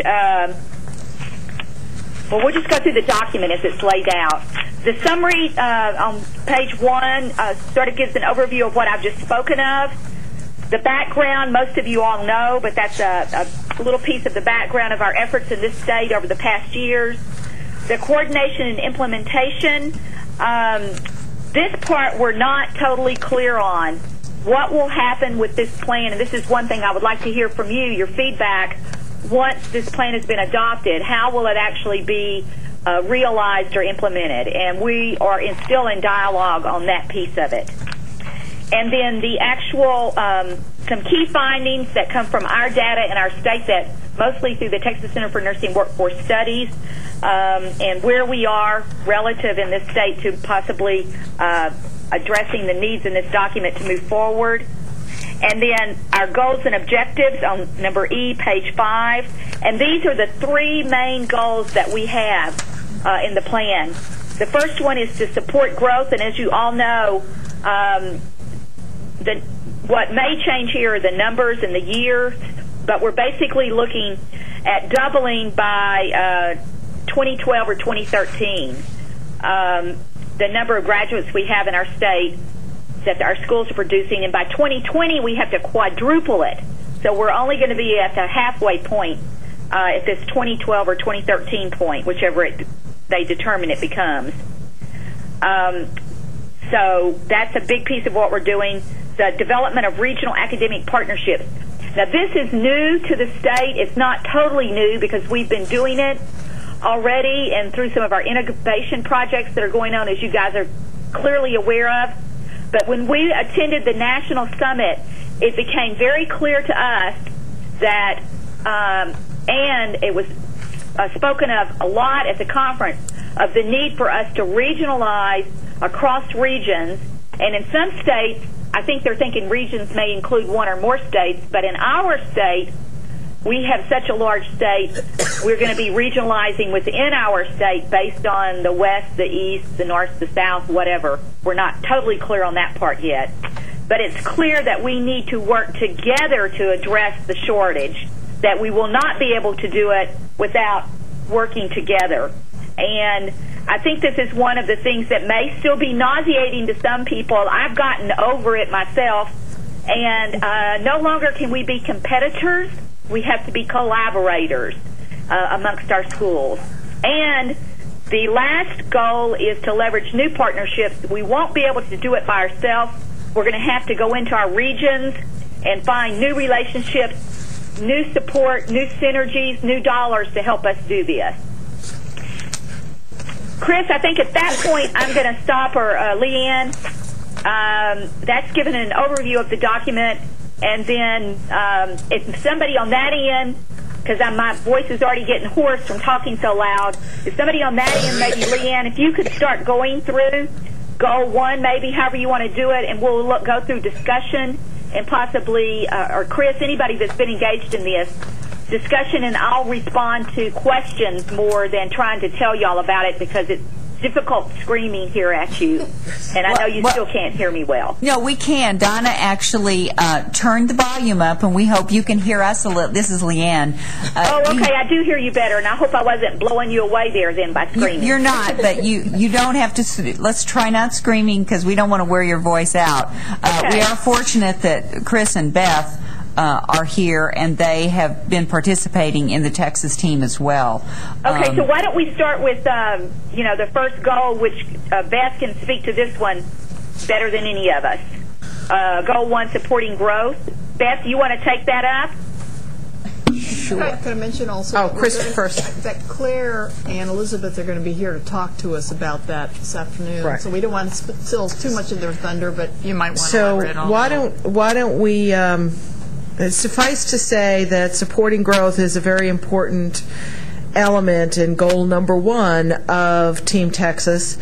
So what you'll be hearing this afternoon is how that activity is rolling out in the state. The notion, again, of the partnerships that have gone on, AARP and Robert Wood Johnson, is that we need to use all the assets within a community. And we need to get much broader than just talking about nursing by nurses. And so when this strategy, which is to support the recommendations of the Workforce Shortage Coalition, what you will be hearing this afternoon is that coalition, who makes up that coalition. It's a very broad base. And it's in the document, actually. Pardon? That they're listed in the document. Are they in the back of this? I've seen too many. In the front, right under the goal. Under primary lead. God, yes. If we're any bigger, it'd bite me. Oh, that's okay.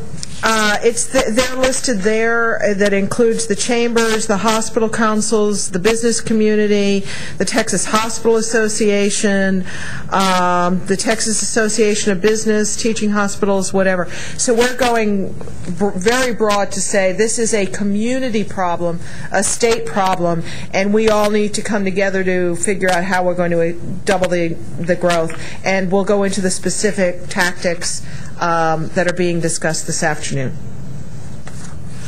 Then thank you, Beth. That leads us to calculating graduation rates. Do you want to talk about goal 2, or do you want to go under some of the sub-strategies? It might be important to just tell people why we have those strategies, and I'm looking at Chris here because it falls to the Higher Education Coordinating Board and BON as far as the intentionality in which we're going to do this work by setting goals and being very specific about what we want to accomplish. So, strategy 1.2.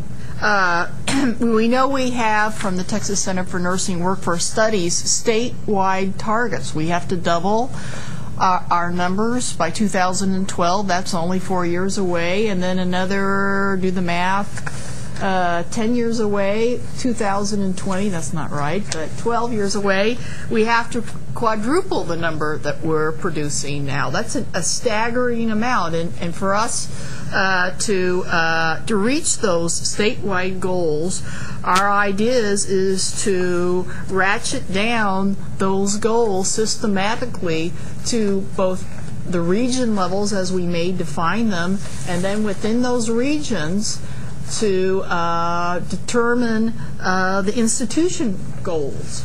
And we hope that by distributing those targets to the very lowest level, we will allow these schools to use that as leverage to gain support within their community, within their institution, to increase their enrollment capacity and all the other efforts which would eventually produce more graduates towards those target numbers. And so in many ways we're doing what any businessman might do, and that is take a large target and break it down in smaller and smaller denominations in order to make it reachable based on a kind of business plan. And I think that's, am I saying what you think is accurate about what this is trying to do? So we're taking statewide targets and making them more real at the institutional level. Chris, can I ask a question then? Yes. At some point, are we going to be assigned a number? I don't believe we're going to be doing that, but I think there might be something maybe within the higher education accountability system that will require you to justify why or why not you have not met that target. But I think it's also going to be negotiable based on your regional consortium. Excuse me, can I interrupt, Chris? Yes. I think whoever's taking the minutes is sitting close to the speaker. If they could move away from the speaker, I'm hearing all is typing. Is somebody taking minutes? Is somebody on their computers typing? Yes. Okay, that would be very helpful if they could move away from the speakerphone. We moved the microphone. We'll see if that'll help. That's better. Hopefully it's not someone that's listening on the telephone and typing on their computer. That could be. So Chris, and if I could respond a little bit to that question, we know that to get to our targets, we're going to have to be more strategic than we have been, and it just can't be assumed by schools that we'll get there or by the state that we'll get there. And that's why we thought if we could set some regional targets at least, that would give us an idea of how much a certain region is supposed to graduate based on population, number of schools, so forth. And then is there, we talked earlier about this, probably before you got on, about identifying regions, and were regions going to be self-identification or some... You know, and that's something we would like to hear your feedback on. We've had some preliminary dialogue on this. We've looked at there's a million ways you can divide the state up, we've just found out. And we looked at various regional models for division of the regions, and we would really like to have Acorn's feedback on that. And we don't have a definitive answer. But why don't we wait and talk about that after we go through the other stuff to see what the regional partnerships are about? Go ahead, Chris. Okay. briefly, strategy 1.3, we're going to calculate graduation rates and promote best practices. We're already doing that through a legislative mandate and rules established by the coordinating board. And we're going to talk about the 2007 graduation rate results through Pat and Mary Beth's committee this afternoon. And as part of that process of looking at high-performing schools, those who have high graduation rates, we're going to be identifying their best practices and hopefully publicizing those practices so that other schools can emulate them. Okay. So we're on goal 2. Any questions? Are y'all ready to move on to goal 2? I have just a comment about something you said that we had just talked about very briefly, and that was really moving schools and also their presidents from the competitive philosophy to a more collaborative philosophy. And That's an excellent point, Leanne. I wondered if y'all have discussed how to perhaps move particularly some of the presidents in that area. Well, we have talked about presidents and how we can not so much get them to collaborate more, but we've certainly talked about how we can get them to buy in more. And I think that's probably something we need more dialogue about. But I think if the schools can set the pace, and I think if the leadership can come from the nursing deans or directors, and there's buy-in about what the benefits of regionalization would do from the perspective of creating synergies amongst ourselves and pulling us all to a higher level. If we take that approach, hopefully they'll buy in. We know everyone won't, but that some of those pressures on the president may have to come from the political side, and the pressure may have to come from representatives, the governor's office, those kind of folks. Dr. Not that I'm saying they're going to do it. I'm just saying it would probably have to come in that direction. And the coordinating board, I think, would have a big role in that. Dr. Green-Josie from Tech El Paso. Doctor, what about providing incentives for regionalization efforts? Some of the presidents have been somewhat receptive to that. Carrots. Yes. So I tell you that the incentive's going to be in that goal 1.1. Whenever y'all hear, I don't know if it's been laid out, but when you hear what is going to happen there's going to be a lot of incentives there for people to partner and work together. So the incentives, presidents are always stimulated by increased enrollment and dollars on the table, right? Right. If we're successful in this and strategy 1.1 brings dollars to the table, then we'll have a good movement in that direction.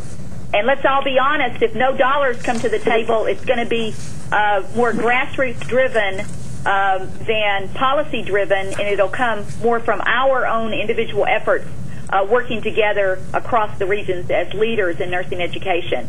But if the legislature does it, it's more policy-driven, and then we have more meat to it. We really won't know the outcome of that until the session's over. But I Did that help, Josie? Yes, ma'am. Thank you. I think you're right, Alexia. I think we will have to have both the grassroots so that deans and directors begin working together and figuring out some kind of reasonably fair way that hopefully will be acceptable to to all the people involved, including the presidents, regarding contact hours and FTEs and those detailed kinds of things that are so important. I think the exciting part to me about the strategic plan is really goal 2, and it's laid out in creating these regional school and academic partnerships. And the fact is, folks, we're really already beginning to do this. So if this really happens in a more concerted effort across the state, it probably really won't result because of this document. It will result more from the efforts that have already begun and the good relationships we're building amongst ourselves in realizing that we have to collaborate, work together to move forward. And I know I attended the board, the conference that the board just sponsored a few months ago on innovations in nursing education. And there were a ton of partnerships presented at that. And so there's a lot already happening in our state, and we're strong in that area. So I think we're going to have to more consciously plan this and think about how we'll work together across our regions and within our regions. And that's what this attempts to do. The same thing for the sub-strategies that are under this. There's already a lot of schools that are working on sharing curriculum models, and we've laid that out a little bit further in here. Creating plans which align 2.1.2, the other sub-strategy, aligning regional faculty resources and development initiatives. This was laid out to us at the National Summit as a strategy that's being used nationally. The Oregon model is an example. New Jersey is an example. People are realizing that with this shortage of faculty that we're going to have to work collaboratively and share our resources more. And I think there's some good models that are already out there at a national level, as well as some models that are beginning to emerge in our state that can set the or lead us down this path. 2.1.3 talks about the interdisciplinary clinical simulation centers. And frankly, we had a lot of dialogue in the committee about even should we even include this in here, because it is interdisciplinary, it's bigger than nursing.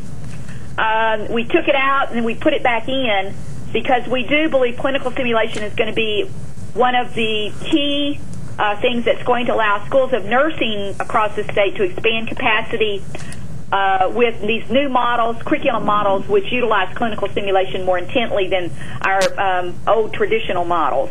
So we went ahead and put it back in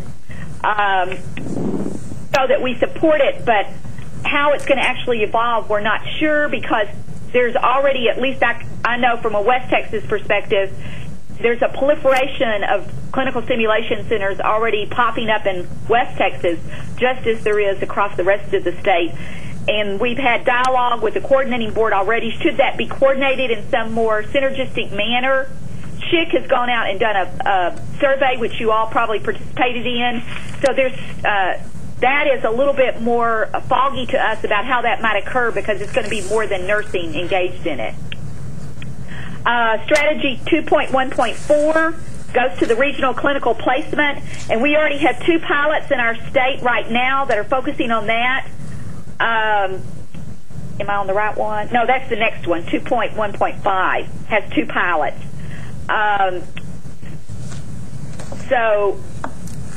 Let me see what 2.1.4 is. Oh, I already did that one. Competency attainment. Maximize student competency attainment. Okay. Clinical placement. Competency transcripts, some of those other things that we're doing, and then these regional portals and pathways for retention that are already developing in East Texas and West Texas are strong components of what we need to work the bugs out of and see how we can move forward. We've already been contacted by New Jersey about some of the work that's already occurring in Texas. The states are wanting to learn from each other, so what we learn here we can share outside of our state, as well as share within our state within different regions. So I think that's exciting. And then goal 3, well, let me just stop there on goal 2 and see if y'all have questions on anything on goal 2 or any sub-strategies. Alexia, this is Anna Mejia Dici. Just a reminder that here in Central Texas, we're in our 3rd year with the clinical rotation system that Oregon developed, and San Antonio is using the same system. We've kind of worked with them in their implementation under Robert Wood Johnson grant. Anna, could you do me a favor?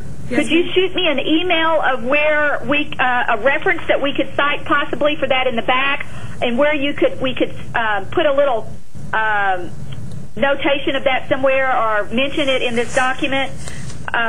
You bet. Strengthen it. I'd appreciate it. Excuse me, this is Trish Richard from UTMB, and I can barely hear anybody except Alexia. Alexia. Yeah. Oh, you're on the phone too, Trish, huh? I am. And yeah, me too. I'm really straining to hear. So everybody, please speak very loud when you're talking to us. Because, Alexia, you are coming through loud and clear, and I'm having to adjust the volume every time you come on. So my apologies. If the others could speak up, that'd be great.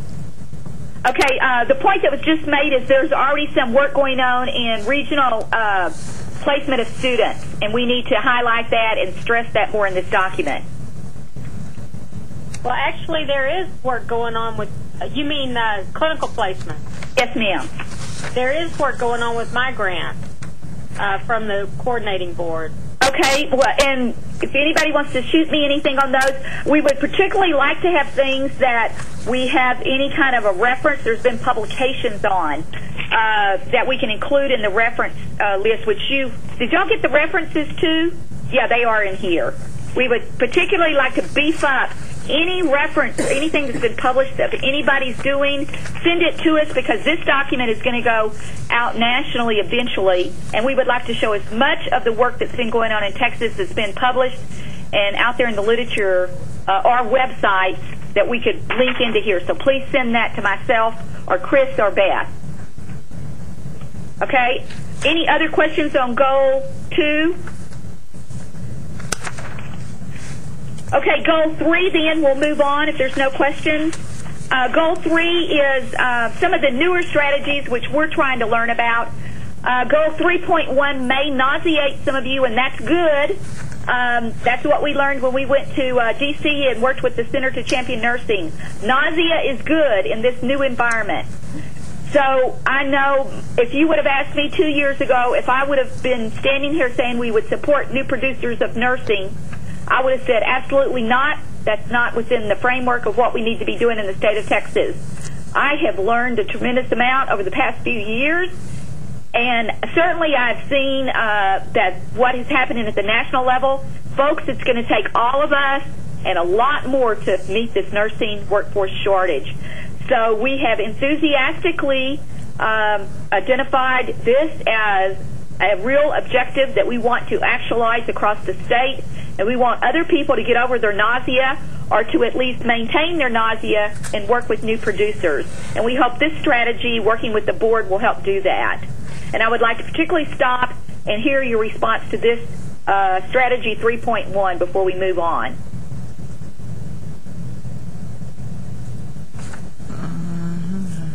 Anybody? I want to say something. Come on. I think we've talked a little bit about that, Alexia, but maybe we can just go ahead and go on to the next strategy. Uh-oh.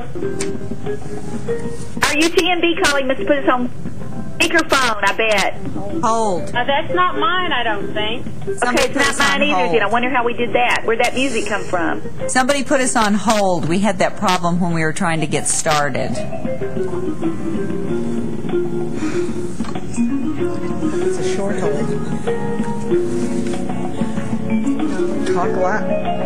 Talk louder, Alexia. Can't talk louder than that, guys. I'm sorry. We can hear you okay. Alexia, this is Donna. I have a question about the strategy 3.1. How will are you talking here about career schools? And if so, how will the relationships get started? I'm sorry, I didn't hear any of that question. Donna, I hear your voice now. Please repeat it. On strategy 3.1, can you hear me? Yes, ma'am. Now let me interject here that whoever was on the phone and put us on hold and then came back, you're creating some difficulty in hearing, because when you put us on hold, we hear music. So we would appreciate it if you would not do that. Thank you. Go ahead, Donna. Okay, for strategy 3.1, supporting new producers, are you talking here about working with career schools? And if so, how will the existing schools find out about the new schools that are trying to come on board, and how will those relationships be established?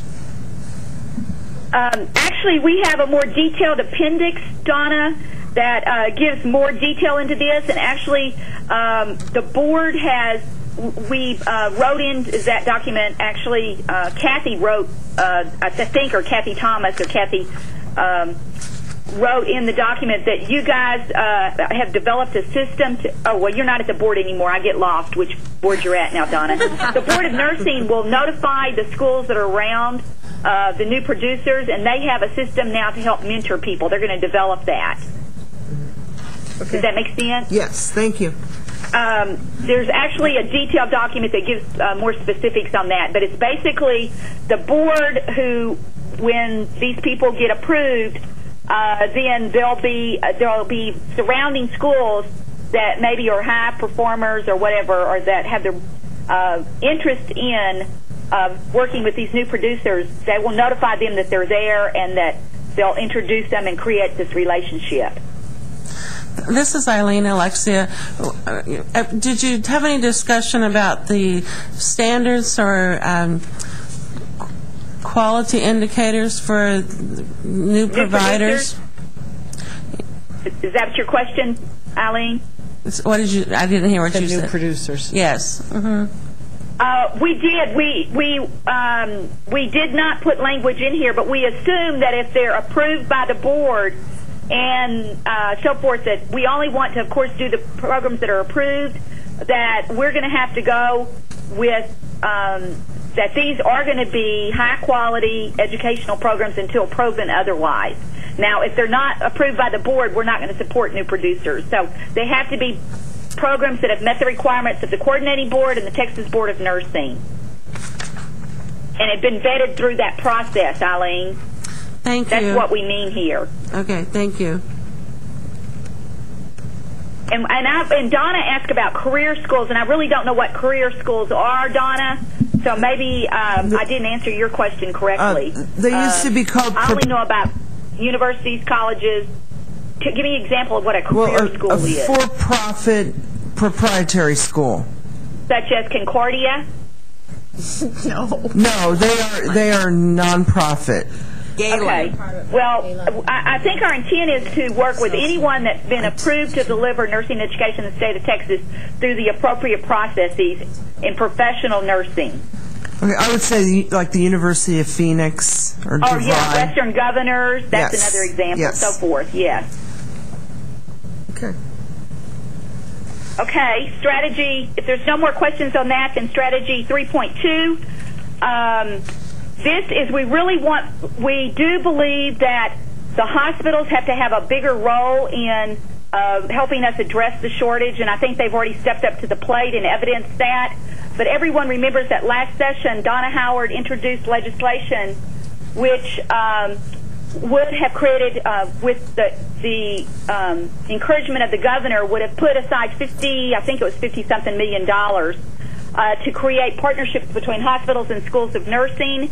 That legislation actually passed, but it wasn't funded. So that whole concept of hospitals coming forward in partnership with with schools of nursing and putting dollars on the table to help us and creating a stronger relationship in that model should happen, and that's what this is about. It's not just dollars, it's clinical faculty, it's available resources that they have that we need to leverage. And they're very enthusiastic about that, and actually I think there's many hospitals around the state that have already taken this charge on from the last legislation when the governor and Donna Howard had launched that program or idea. Questions there? Okay, and then this 3.3 is about asset mapping. That's a whole new concept to us, too, and we're trying to learn about it.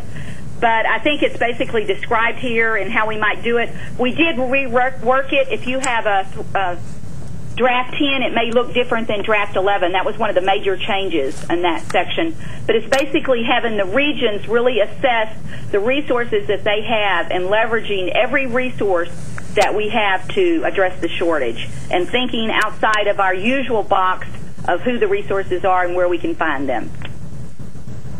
And I think 3.4 speaks for itself. Attachment, or Appendix B, is going to be the Strategic Action Plan, which has much more detail in it. Now, I guess everybody's wondering, where do we go from here and how does this happen? We don't know all the answers yet. We have a meeting scheduled for December, and we hope to get some clarity ourselves about how we move this forward, and I would like to hear your thoughts on that. How do you get buy-in, create synergy, create consensus? Well, I don't think it'll be consensus, but create an effort to move this forward. And Eileen, you may have some ideas from your work in Massachusetts. thinking of Eileen. Eileen Breslin isn't here. Yeah. This is a different Eileen. Alexia, how do we get access to Appendix Oh, that's Eileen B? Curl. My apologies. I hear your voice now. I thought that was Eileen, the... Kishi? Well, anyway, go ahead. How do we get access to Appendix B? Since you said there's more detail. We'll distribute it when we get this finalized. Chris, do you have one? Do you have one of your appendix? Could you just pass it around as a draft? Just let them thumb through it so they'll see there's nothing hidden there. Okay. Well, I don't have it with me, but I can do that, sometime at lunch, possibly. Yeah. Eileen, what we did, we started with a different model of creating this plan, and that we started actually with the model you'll see, and she can pass it around and you can look at it, which is more based on a timeline and specific tasks that need to be accomplished. And when we regrouped and redid the total strategic plan and had to rewrite it, we haven't realigned that appendix to this new document. And Catherine Bingle is working on that right now. We hope to get that done real soon. But there's nothing hidden there. Chris can pass hers around and you can get a flavor of it. Okay, any other questions? Alexia, thank you very much for providing that for us. We'll have Claire and Elizabeth Sojberg will be here later this afternoon to talk a little bit about their perspective and the organization they represent. Okay. Well, you guys, it's been a pleasure to work with this team and a pleasure to work with y'all. The ACORN work's been very important, and y'all are integral to making helping us reach our goal in the state. So I'm just glad that Texas is so well positioned to hopefully respond to this, especially if we can get legislative buy-in and our darn presidents to buy in. Yeah. Thank y'all very much. Thank you, Alexia. Bye-bye. Bye-bye. We're going to take about 30 minutes now for our lunch break. So those of you that are on the telephone, we are going to be away for 30 minutes. But again, we would appreciate it very much if you would not put us on hold, but hang up and call back in, because somebody has great music that we've been listening to. So we'll see you right around 1 o'clock. So think about your own institution and how you are organized to support transfer. Another issue that we're certainly seeing many examples of is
We were on agenda item 5, but we're actually going to go back and finish up our discussion, which lasted a little longer than we thought, on the curriculum model in terms of the survey, because I think I'm still a little fuzzy about, are we going to do that, are we not going to do that?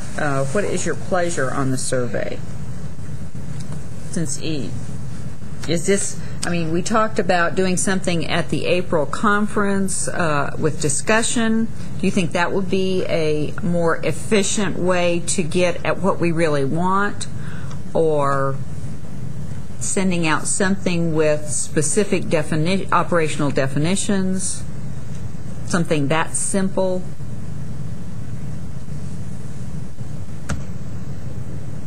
Oh, surely you don't want me to decide. What do we want to accomplish? And what kind of data do we want? Would it be meaningful to have data that indicates that, based on operational definitions, what schools are not doing with the IOM competencies if we move forward? And this is Regina. I'm sorry, what April conference are you talking about?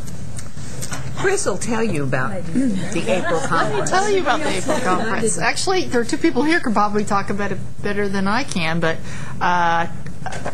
we have supported, the coordinating board, a statewide nursing conference that's focused to nursing faculty, not the deans and directors, on a certain topic. And we did our first a year and a half ago in Houston. And this next one is coming up on April 1st, 2nd, 3rd, and 4th, something like that. 3rd and 4th. 3rd and 4th, there she goes. See?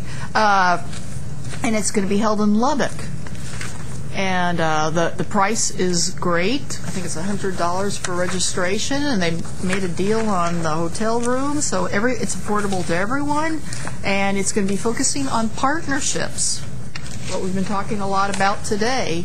Particularly with hospitals, but also with nursing programs. And the Texas Tech Health Science Center is now, soliciting abstracts. My understanding is they've got 2 nationally known speakers scheduled to attend, and we hope we'll have as much of a success as we did in Houston. I think 275 faculty attended last year. I get my years confused, but I think it was 2007.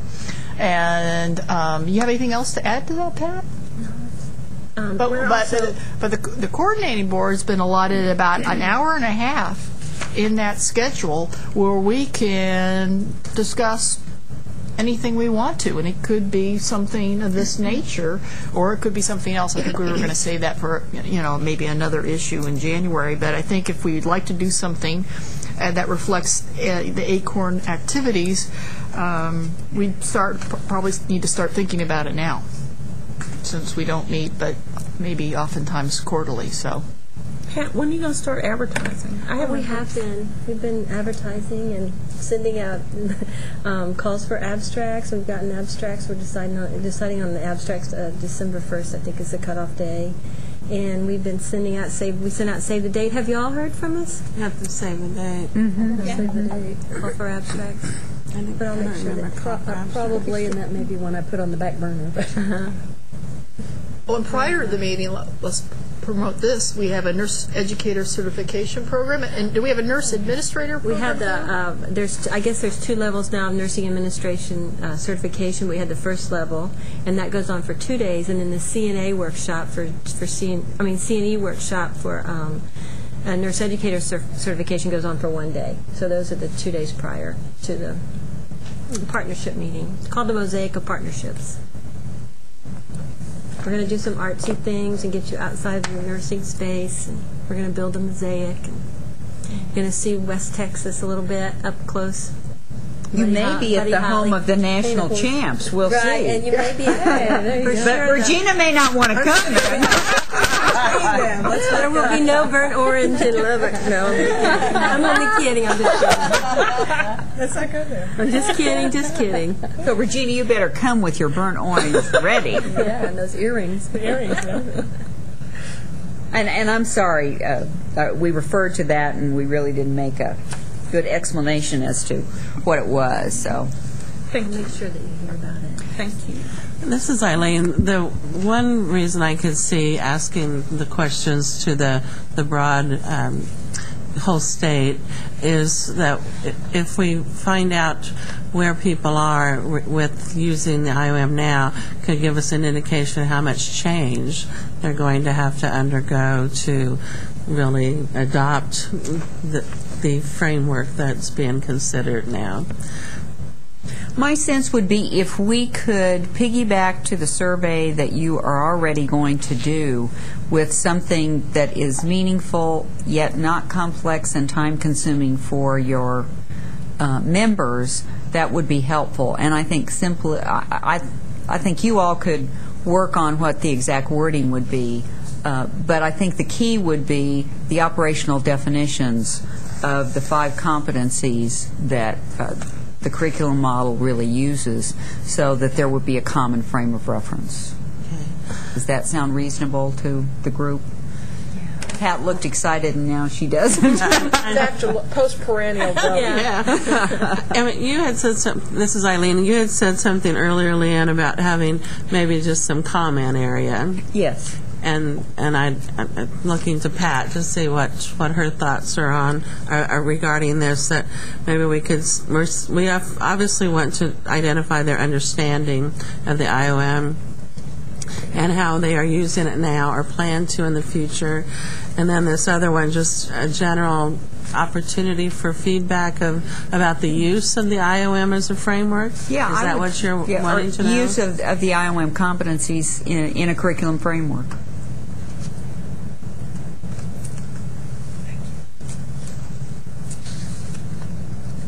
What do you think, Pat? I think that we can probably put something together and then send it out through email for comment, tweaking. Yeah, I would hope that everybody could see it before we send it out, the excellent subcommittee as well as this committee. Sure. So comments about the use of the IOM as a framework for curriculum, or as a curriculum framework.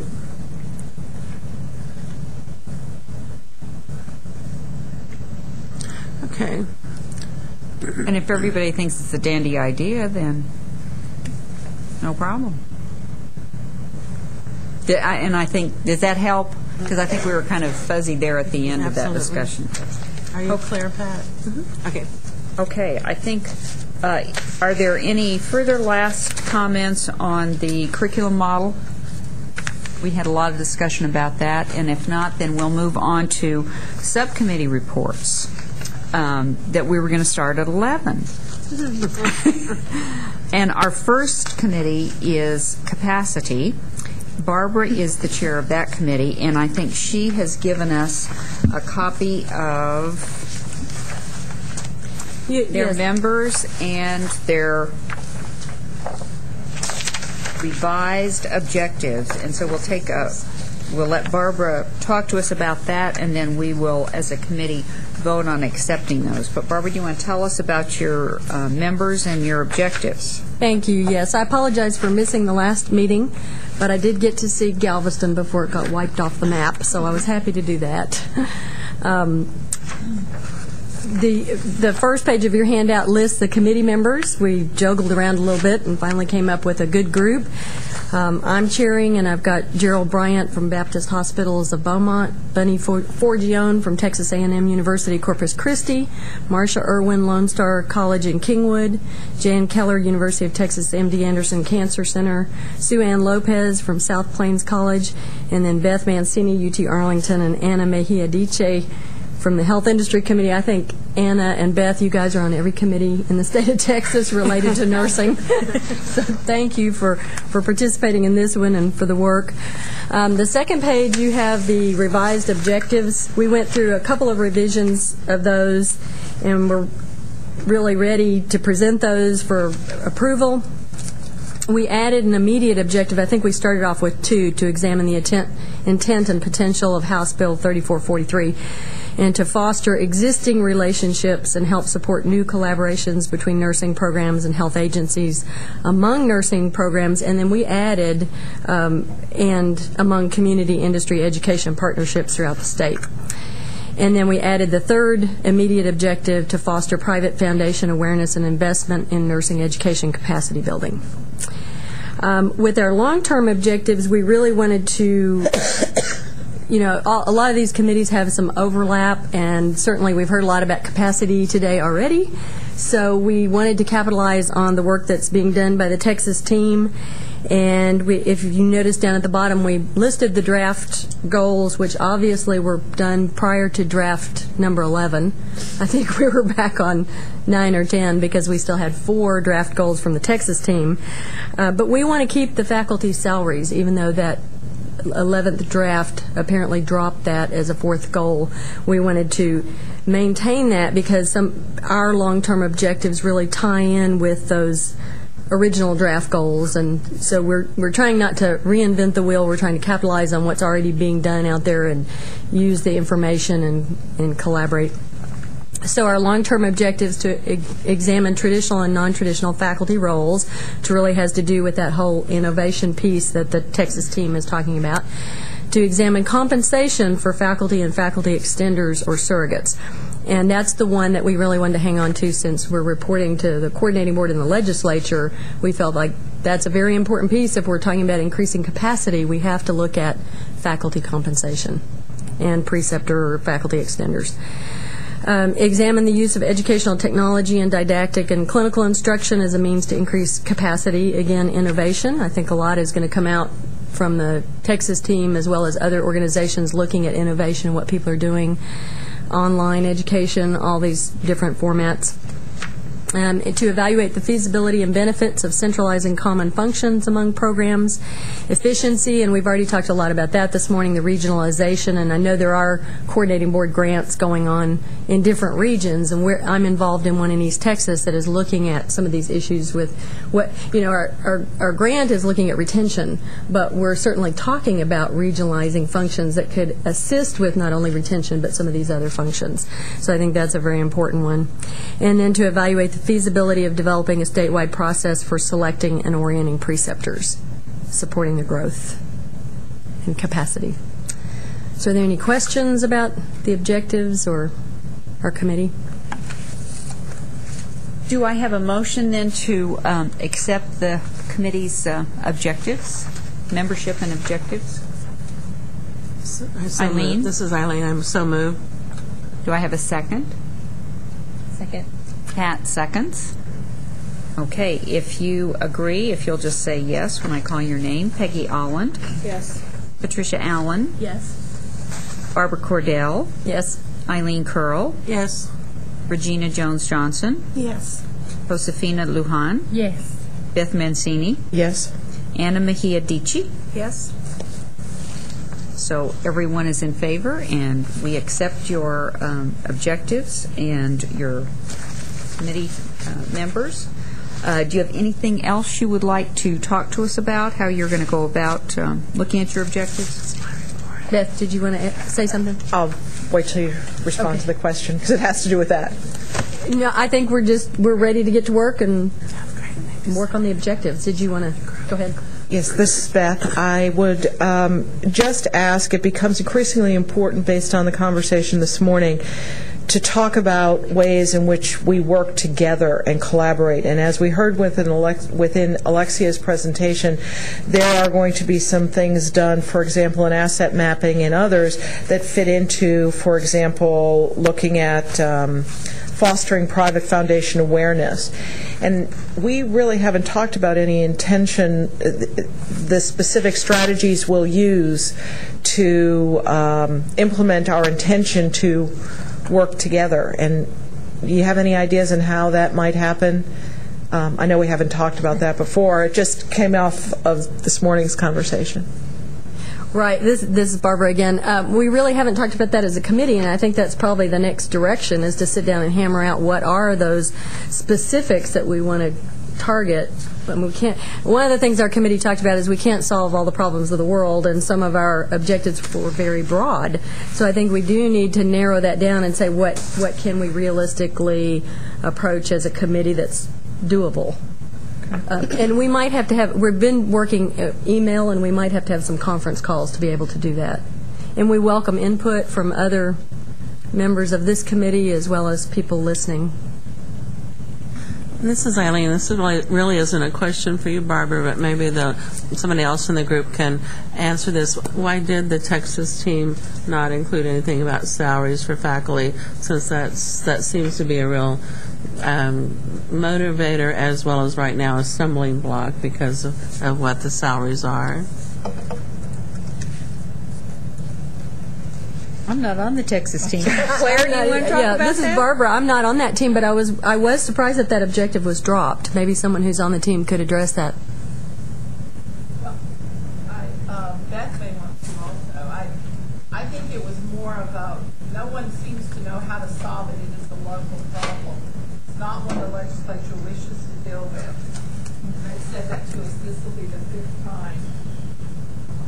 And I think that it's really going to have to go to the individual schools to solve and find ways to apply to local foundations. As we've looked across the country, no one else has been able to solve it either. So I think it's a matter of placement of how you get it solved.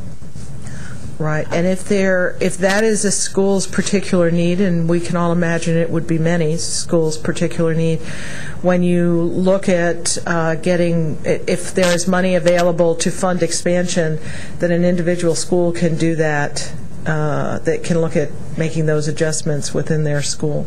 But as Claire said, I think we are at a point where there is no easy answer to that question. This is Eileen. Claire, wasn't there a state, Mississippi or some place that got across-the-board raises? Yes, it did, and it amounted to $1.5 million was all.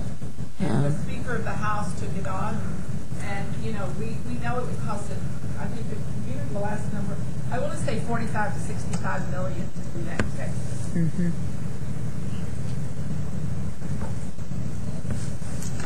And every committee that meets that talks about the nursing shortage, and I know in our education committee, we talk about this every year. It's still an issue, but it is one that the legislators have said to us in no uncertain terms, this is not a problem that we are willing to take on.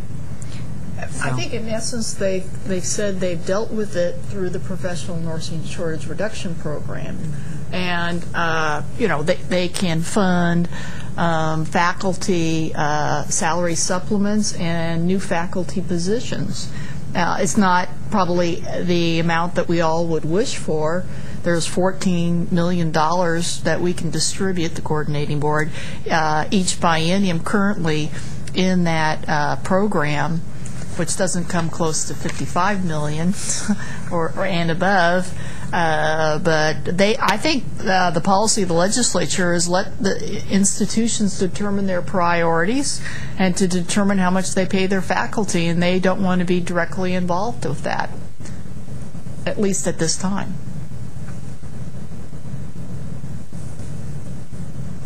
So to kind of reiterate what Clara said, we felt we needed to focus on other strategies that we may be able to make more progress on, which at the same time might also include increasing faculty salaries. And that may have been a very wise decision considering the economic situation now, because I think they would really look hard at even considering that, even though I agree with you. I mean, and I know that sometimes we've included it in requests simply to demonstrate to faculty that we're aware that this is a problem. Leanne, just a question to see if I understood this correctly. So is it perhaps that the stance that is being taken is that we're not going to do anything about faculty salaries because the money isn't there? The legislators really have expressed that they're not going to deal with it, and we're going to let the market forces take over, which is to say, let the private programs in here that are quality, that are approved by the Texas Board of Nursing, and if they can pay the higher faculty salaries, then perhaps that will be how the nursing shortage will be dealt with? Is that a fair statement on my part, or did I misunderstand? No. No? I don't think so either. No? I believe that they're saying they're giving the money the most they can, and we're certainly trying to get that, the most money that the schools can receive, and it's up to them. What they have heard is that no matter how much they send there may be college presidents that chooses not to use it, faculty salaries, and they can affect that. It's the college president's budget. But they are trying to get adequate monies going to the schools, so if they prioritize salaries, they will have money there to use it.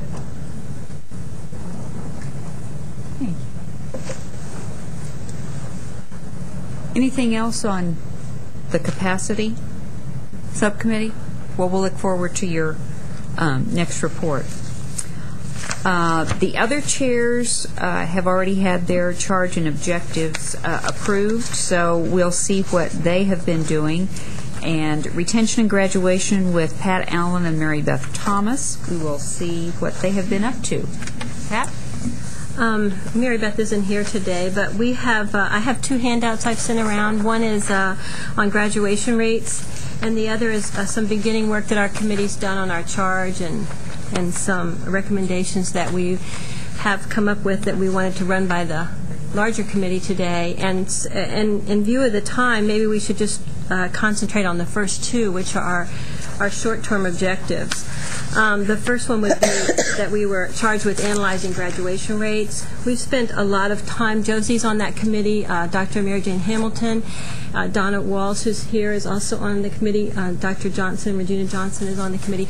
We spent a lot of time going through the literature and a meeting on graduation rates, looked over some data that was a little bit more extensive than this short sheet that we handed out today. And as you can see, the mean for the 2007 is 69.1%, which is very interesting because it's the same as the mean was previously. So the efforts that went on haven't shown the fruit of those efforts hasn't been shown at this point. This sheet shows you the graduation rates by region, and I think that's when Chris was referring to the 10 regions, is the data that she's shown you. It also shows you by type of program, LVN to ADN, and then the 2-year ADN to BSN. And then it's calculated by 100% or a graduation, or 150%, so that you can see. Now, for the 69.1%, it's my understanding that that's calculated by the total 150%. Is that correct? That's correct. So we had much debate about calculation of graduation rates and other things that weren't the charge of our subcommittee. And we ended up deciding to make a couple of recommendations in that area. But it was a hot topic for sure. For analyzing graduation rates, what the committee would like to do is to survey schools of nursing with graduation rates above 85%, which that may be, we may want to bring that figure down, because there are some schools on an expanded sheet that we saw that are around 80% who've done a remarkable job with the population of students that they have and the large amount of students that they have. But we would like to survey those nursing schools to discover their current best practices, and that's something that the committee will take on. And then specifically, we found a Dr. Hansen at University of Texas, and I shared this with Leanne and Chris, and I'd be glad to share it with the rest of the committee, and our subcommittee's all seen this, has done a lot of work at UT and the UT system on understanding what students are successful and what students they are able to retain and what students are not. And he has broken that out into categories, and we have adopted some of those categories, not all of them, because he's talking about from freshman year to point of graduation, and you know that's less than 50%, that body of students. So they have a lot of different reasons that nursing students might not have. But we've adopted these categories, and our best practices would fit these categories that we've come up with. And those are, as you can see, first-time college takers and transfer students. I don't want to go into too much detail because we're running behind, but that's okay. It's quite lengthy what we've done done here. But he really feels that graduation and retention is a very complex set of circumstances that lead to a successful student or a student not being successful, and it's almost everything is local. It's almost regional in some of what happens in that scenario.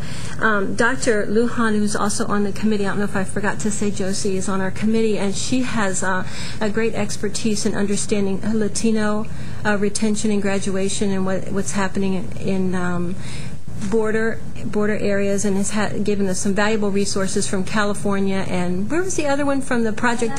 Yeah, the ALAS project for Texas Board of Institutions. And that's one of our references also. So we have some specific population areas that we want to deal with also when we survey these schools.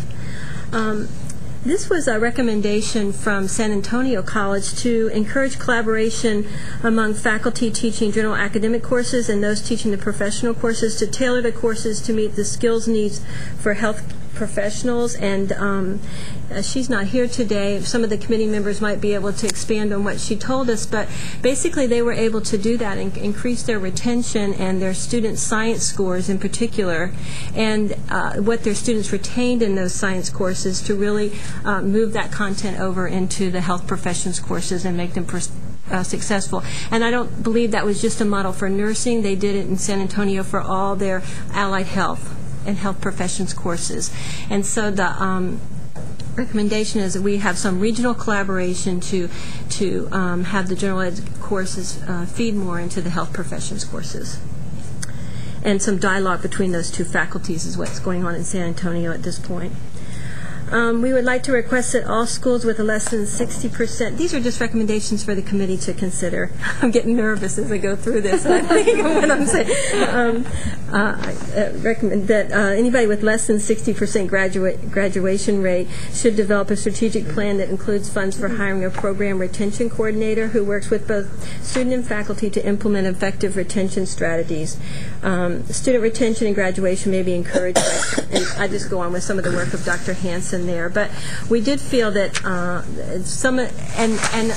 Chris has reminded me on several occasions, and I appreciate her guidance in this to the committee, but that we really need to have evidence-based solutions, and so we are going to explore in more detail that truly there's some evidence that really truly supports that. We have a lot of anecdotal information about retention coordinators and haven't been as far into that literature as the committee needs to be at this point, but San Antonio College, I think, Mary Jane, do you use a retention coordinator? And Donna Walls, who's here from TW, is their retention coordinator, and they've had expertise that they brought to the committee that's really helped us to make that recommendation for those schools that are under 60%. I just have a comment. As we look at that component with the retention coordinator, I think really getting down to the details and how different schools are using retention coordinators that have successful programs will be the key, because I suspect there are programs that have retention coordinators where it has not made a difference. Mm-hmm. And so sometimes we end up hiring somebody and then we're not using them appropriately. So really identifying that best practice that results then in an increase in graduation will be, I think, really important for us to look at. And I think that some of that information will fall under our retention objective, which we have as one of our objectives. This gets back to really the graduation data and how it was collected, and the group would like to make a recommendation. I put require. I should have said recommendation. Recommendation that the dean and director certify all data reported on graduation rates from each nursing school before reporting the data to the coordinating board. And that seems to be an internal problem from my perspective. I'm not a dean, but it seems to be an internal problem between whoever's accumulates their institutional effectiveness data and reports that onto the coordinating board, and the dean themselves not being aware of what was going forward from their school. And so there's been discrepancies in data from a larger spreadsheet that we looked at. Am I representing that right, Regine? Donna? So the reporting person reports a certain graduation number, and that's not the correct number? And the dean or director wasn't aware that that was a number that was reported, and it may not be accurate data. So there's some kind of certification process that they would like to go on between the dean and director and The registrar, whoever does the reporting. Yeah, it's our institutional effectiveness, but I don't know what other schools. Is that, did I? It's actually not the graduation rate, it's the rate that they report the students first time entering and everything. And unless they're coded correctly in the student information system, which I found out this time, we had 5 that were not coded correctly, and then you get the wrong data. So more collaboration. That needs to be a more formalized process across the state. And then this recommendation also, I forgot to say that Eileen is also on our committee. We're all on each other's committees, just skipping over each other. So surprised these reports don't look the same. Continue to code graduation data for schools with 2-year schools of nursing programs and report data on each program within the school of nursing separately. It was compiled in the reports that we saw for a program like Lamar that would have 2 levels. Identify best practices or standards for financial assistance programs. We wanted to look at the composition. We met with Jane Caldwell, who was advisory to our committee. I just forgot to mention the members that are advisory to our committee, but Steve Jacobs, who Anna recommended, and Jane Caldwell were really very helpful in helping the committee move in the direction that they should have in the areas that they have expertise. And Jane recommended we look at the composition of the current financial aid advisory committee. That committee we need to activate that committee, and some of the members that were suggested for that committee several years ago would no longer fit for what we're trying to do today. So we're also making that recommendation. We also would like to recommend providing the majority of financial aid and assistance for pre-licensure RN education to maximize the current funds and provide these funds for scholarship programs rather than loan forgiveness for faculty or for nurses. Obtain new scholarship funding from licensure fees, which Mary Beth is on our committee and has seen that recommendation. General revenue funds, and obtain federal funding to match state money when available. This is another recommendation that came out of the UT system and has been tried in El Paso. This number D is to explore flat rate tuition to encourage students to graduate on time and decrease the financial burden following graduation. And we probably would really need some feedback on the committee on this. I think that that's a double-edged sword. You have students that you're trying to retain and who have many things going on in their world, and then you're trying to make them take as many courses as they can and graduate on time. It could lead to more dropouts. I mean, I can see it working both ways, although I just talked to someone and they said that they did that in one of their programs at Capella. Donna said she's doing that, and they have a flat rate tuition, and it really inspires her to move on through her doctoral studies. But sometimes these students aren't at the, maturity level to make those type of decisions. So I think that is a double, although I appreciated Josie's, I wanted to present maybe the other side of it. But absolutely, and what we saw, at least in El Paso, with the pre-nursing courses, the flat rate tuition did work to their advantage, and that they were willing to not work as many hours, knowing that they would save some money on that tuition by accelerating their progress. But you're right, there's that potential. Encourage hospitals to provide students stipend programs and determine and publish a list of hospitals across the state, which we would call the best partner hospital list. This list can be shared with schools and nursing students and advisors and be another avenue for financial assistance, and they can also help students with employment while in school, and that kind of goes along with the model that Beth is now researching with her grant. So, and that name is just a name we threw out there, the best partner hospital list. And then explore financial aid programs providing full tuition and fees and books, child care, transportation, and emergency assistance. And really the capital idea, which is also called the REVA project, is that, and what's it called in Houston? I forget. Project Quest in San Antonio. It's been used around the state, and we really like a lot of the points from that model and would recommend using that where possible. Did you want me to keep going through all of these or just read the major highlights here. We talked about dropouts, and we have a question that we'd like to put before the committee about persisters. Do we really want to collect data on persisters? We think that's something that's important. We want to, one thing the committee is recommending is that we don't just term students dropouts. We want to really look at who stops out or who opts out, because those are all different scenarios that occur.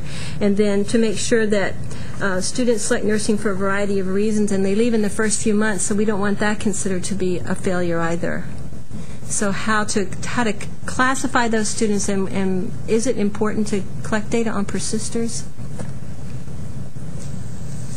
This is Beth. I guess there's a broader methodological question, Chris and Leanne. What do we want to do with these? Because some of these are very rich. These are questions that require a lot of conversation. And not knowing where the end result of this document will go and how we're going to process these, it's tough to know what level of discussion to get into on any one of these. So can you help a bit before I answer? Because I think you're right. There's important to understand those distinctions. It's important for us to also know how many of them ever go on and graduate, because many efforts and individuals are looking at strategies that would affect the graduation rate as currently reported by the Higher Education Coordinating Board, which only counts people up to 150%. So if you think you can get more nurses based out of changing that, that may or may not be true, given whether or not those individuals actually are graduating and are ending up in the pool. So there's lots of very important things to be discussed here. This is a phenomenal piece of work your committee's done, but I don't know. We could spend the rest of the meeting talking about just these things. I know, and I want to do that. But just what do you want us to do? I guess, yeah. I mean, wholesale considering voting on the recommendations, they seem to be exhaustive. Yeah.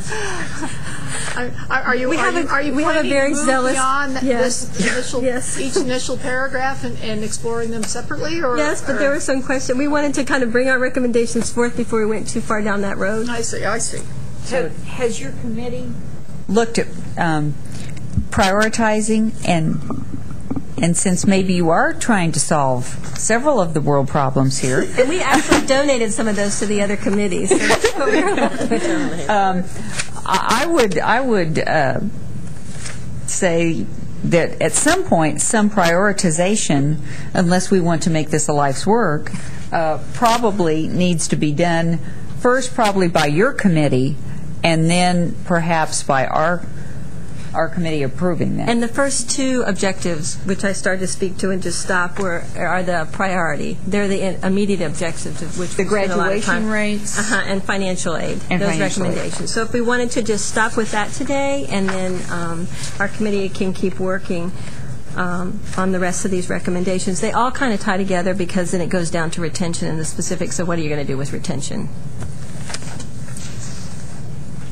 And some of these things we may just put out there for schools to take a look at, because some of them schools can evaluate in their own situation and may be best accomplished by evaluating it in their own situation rather than on a statewide basis. And maybe regional groups might want to take a look at this to see if they want to do that. Back to that regionalization. That regional collaboration. For all of the committees, when we come up with recommendations, and what's the process? Do we have, as an advisory committee to the board, what can we? I'm just trying How to much get the power do we have? Really appreciate that, because we're the first ones to come up with our committee work. Right, and so because that might help us say what to do with each of these recommendations, because even within just analyze graduation rates and identify best practices, you've got quite a few. 2 pages worth. We were busy. You were. And these are wonderful ideas. So do you have a sense as to what you wanted us to kind of brainstorming and collection of good ideas that we can share with schools, and then it's a dissemination piece? What's the end product? I think part of being an advisory board is asking us to act on your recommendations, but then, I think you have, some possibilities for moving these through other nursing education groups or through, deans and directors or special conferences where you can advocate for them as well. And that's why I think the priority issue probably is what we need to deal with. Maybe for each one of these recommendations, you'll need to ask how they need to be operationalized based on the approval of this body. Do you understand what I'm saying? No, I'm sorry. For example, request all schools with lower than 6% graduation to do a strategic plan. Do you want the coordinating board to go and ask these programs for that? Should that be built into the rules that we currently have for this particular program? Do you want to present this as a recommendation for action by the individual deans and directors of those programs? I mean, this is something you could include in any motion that you might have, but your subcommittee would discuss this prior to presenting it to the committee. Okay, so our committee then would decide how we would like these things operationalized. Is that what you're saying? Mm-hmm. Okay. And that doesn't mean that this group would do all of them. Maybe Mary Beth would be willing to take on some of them at the board, and maybe some of them should be just put out there for schools to look at and operationalize themselves. We could, as a body, just report those recommendations at our various... At our April meeting. Regional meetings.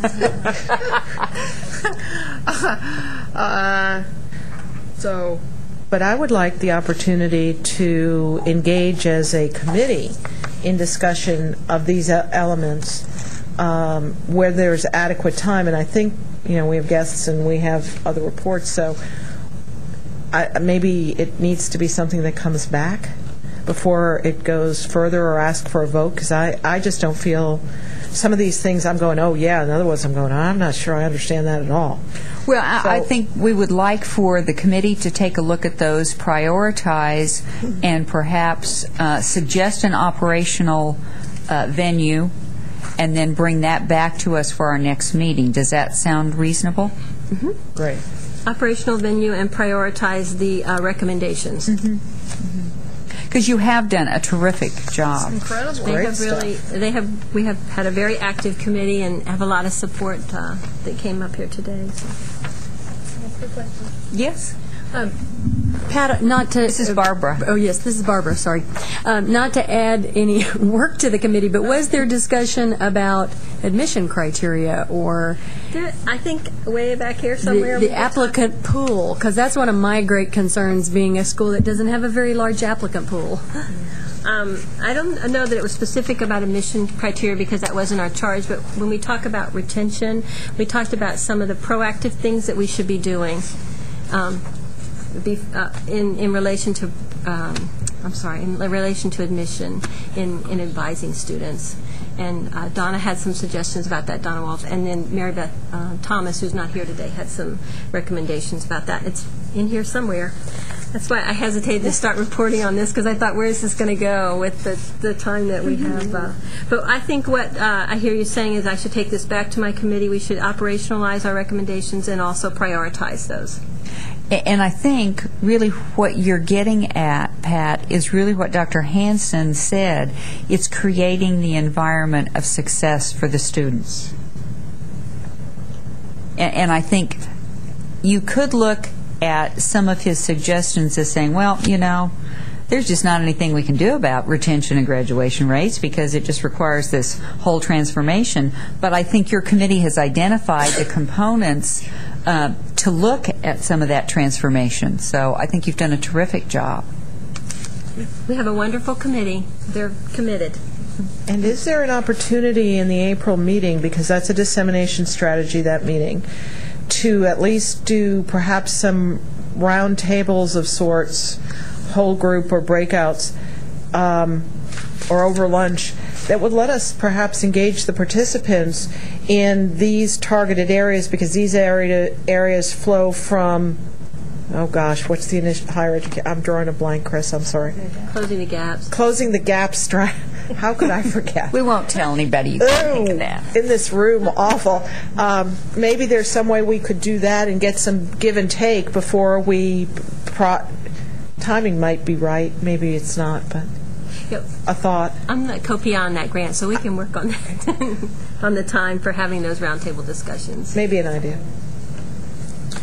Pat, and this is Don. I just have a quick question on number 2B, and maybe this is an example of where things need to be clarified, but in looking at that, it's unclear to me, like, are you talking about at each institution that the financial aid should be targeted for pre-licensure students, or are you talking about changing the whole federal financial aid system so that... This is a recommendation that came from Jane Caldwell that we move, and I think she did a PowerPoint and she showed you all that PowerPoint, right. And she shared that with our committee again when we had a phone conference with her, and she would recommend, or she had us look into how to best allocate that money, and RN education versus VN education is where we were recommending the majority of that money go to. The funding, that's financial aid program specifically for nursing, that's in our appropriation line. Okay. Yes, I think that's what you're talking about. And I probably need to elaborate on that. Okay, yeah.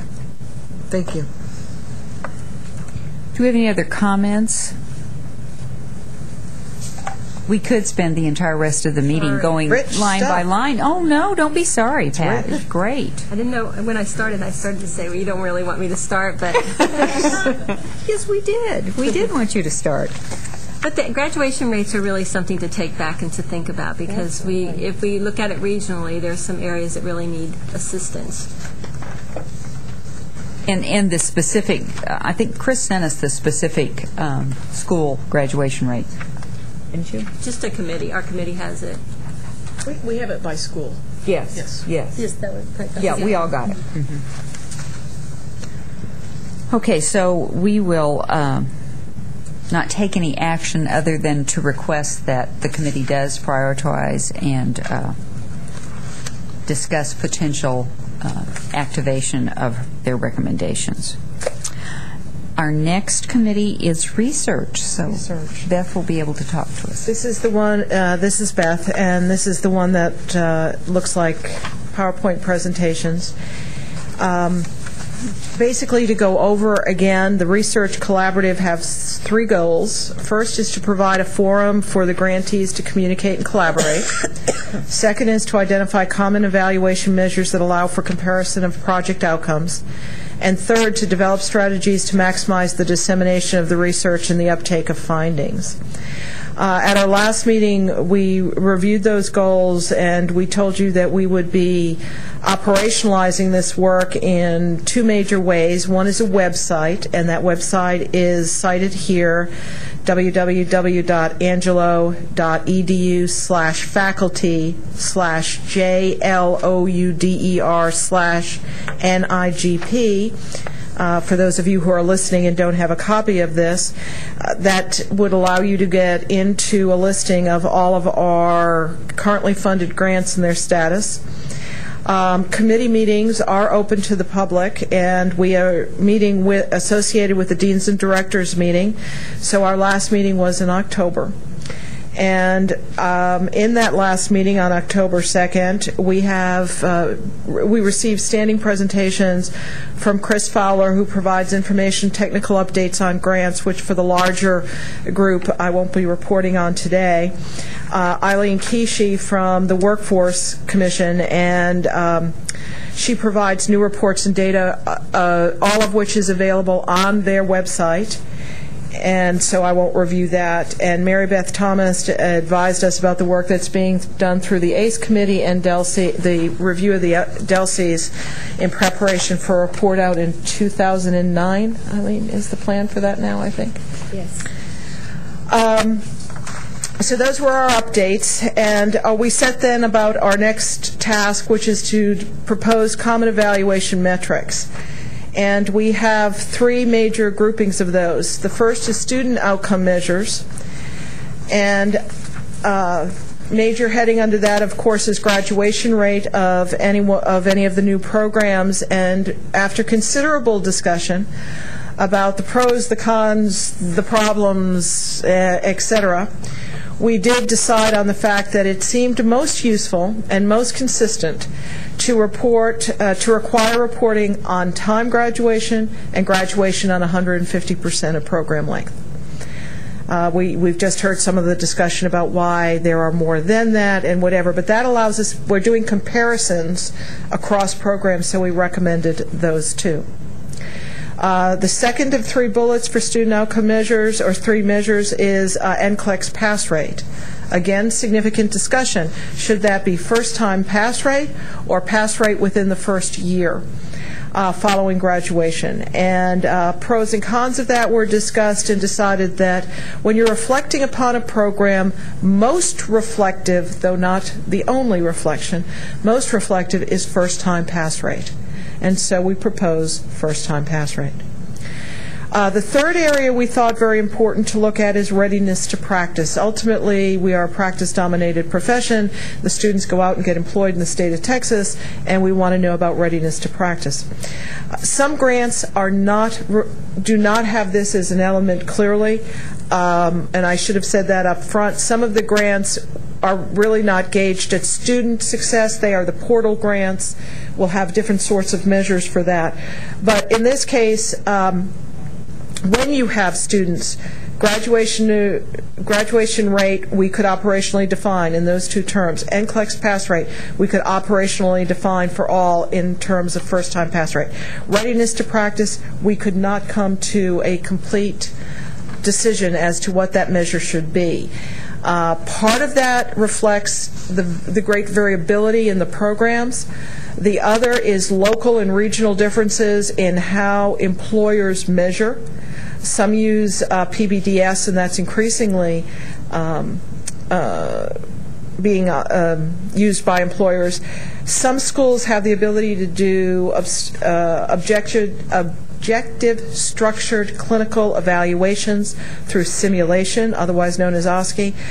But we did not come to a final decision on that, except to say that we believe every grant should have to identify a readiness to practice measure and report that, and we'll continue to work on refining it. So I would propose, I'm bringing forth to you three levels of student outcome measures. And I'll go through all three of the different measures and then ask for approval. In the area of program outcome measure, we agreed that there needs to be a cost-benefit analysis completed for these programs that look at the cost of the program, the cost of the support of the employer, or whatever other partner may be involved, in understanding better what it really does, what's the return on investment above and beyond the total number of graduates you've produced. And we have a draft. It's been sent around. I'm still awaiting comments back, but we believe that there needs to be a cost-benefit analysis for all the programs.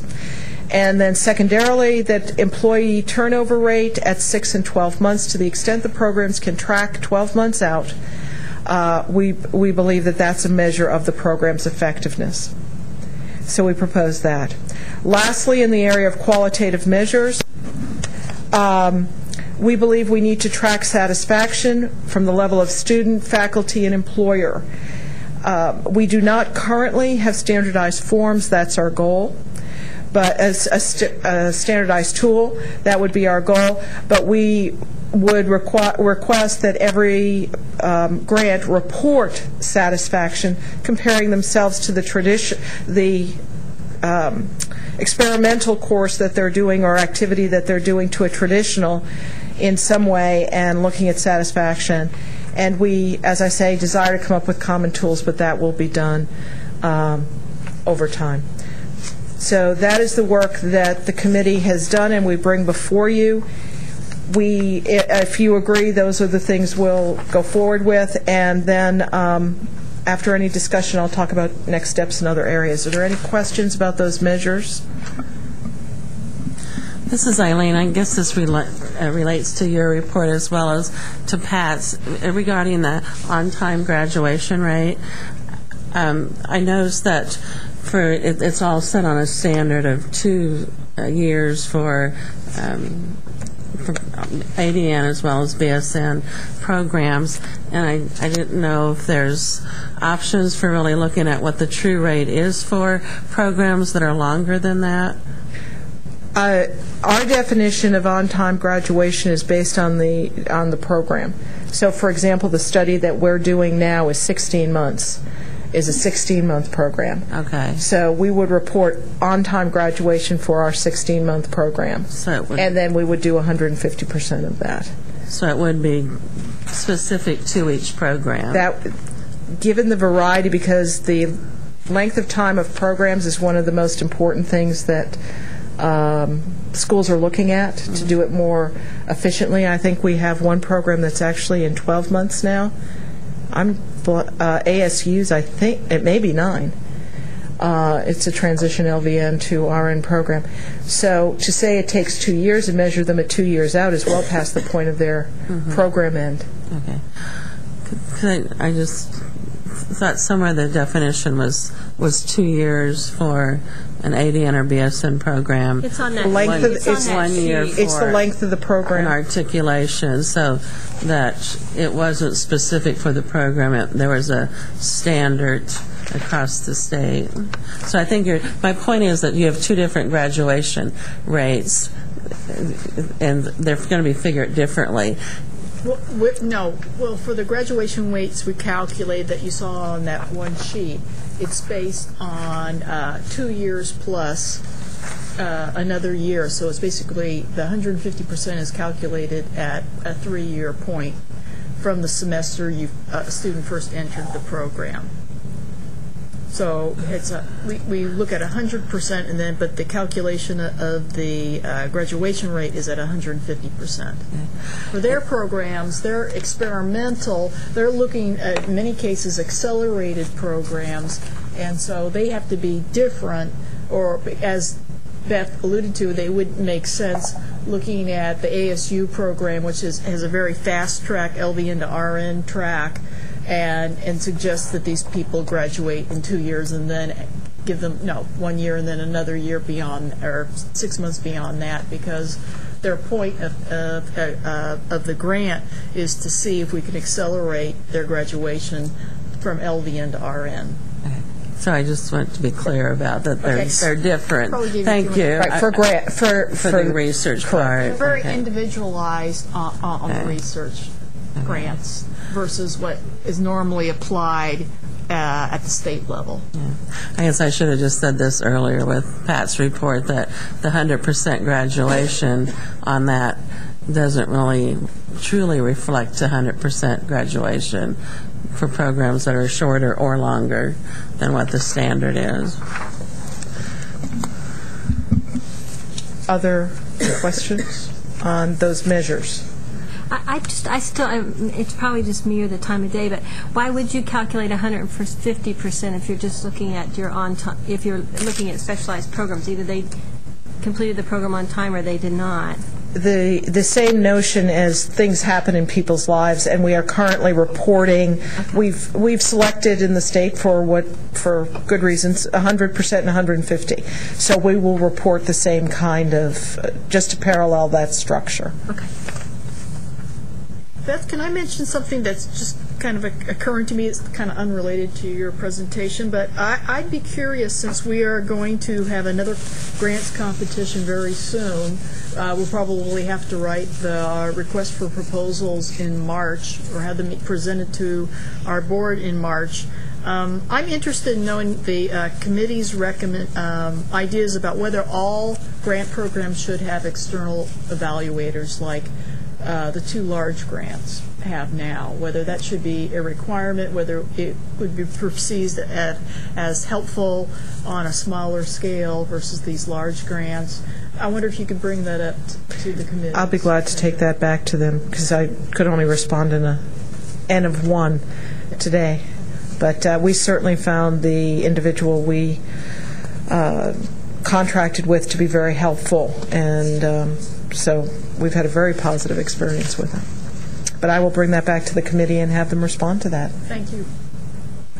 And our next steps then are to January 29th meeting will be focused on communication, that third bullet.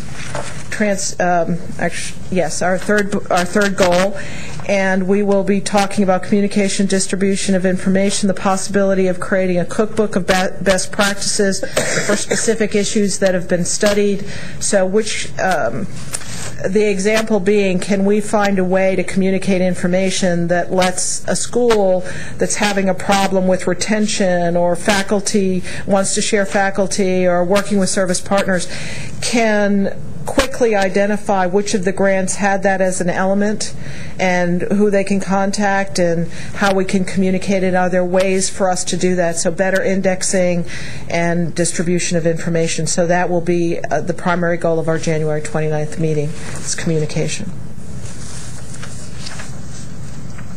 Any other comments about BEST report? Is there anything you would like the committee to do today? Okay. Well, we'll accept your report and look forward to more. Eileen, excellence and best practices.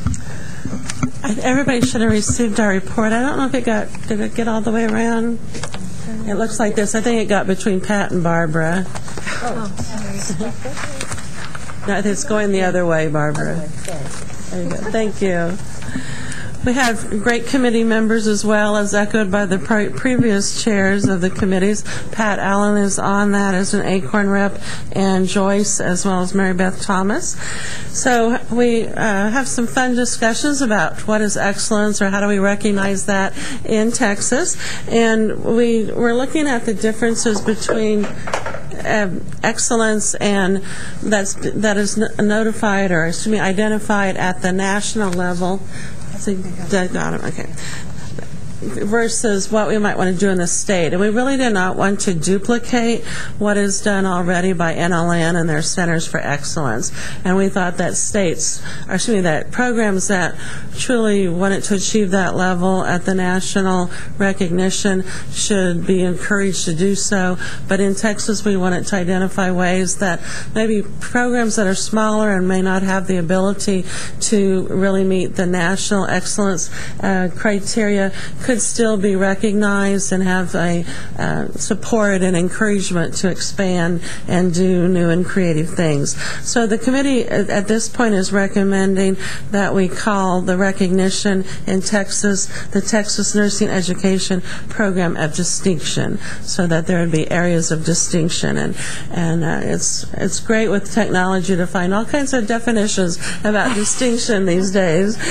So as a tentative beginning working definition, number 2 there you see we're identifying it as a noteworthy level of excellence in a performance area.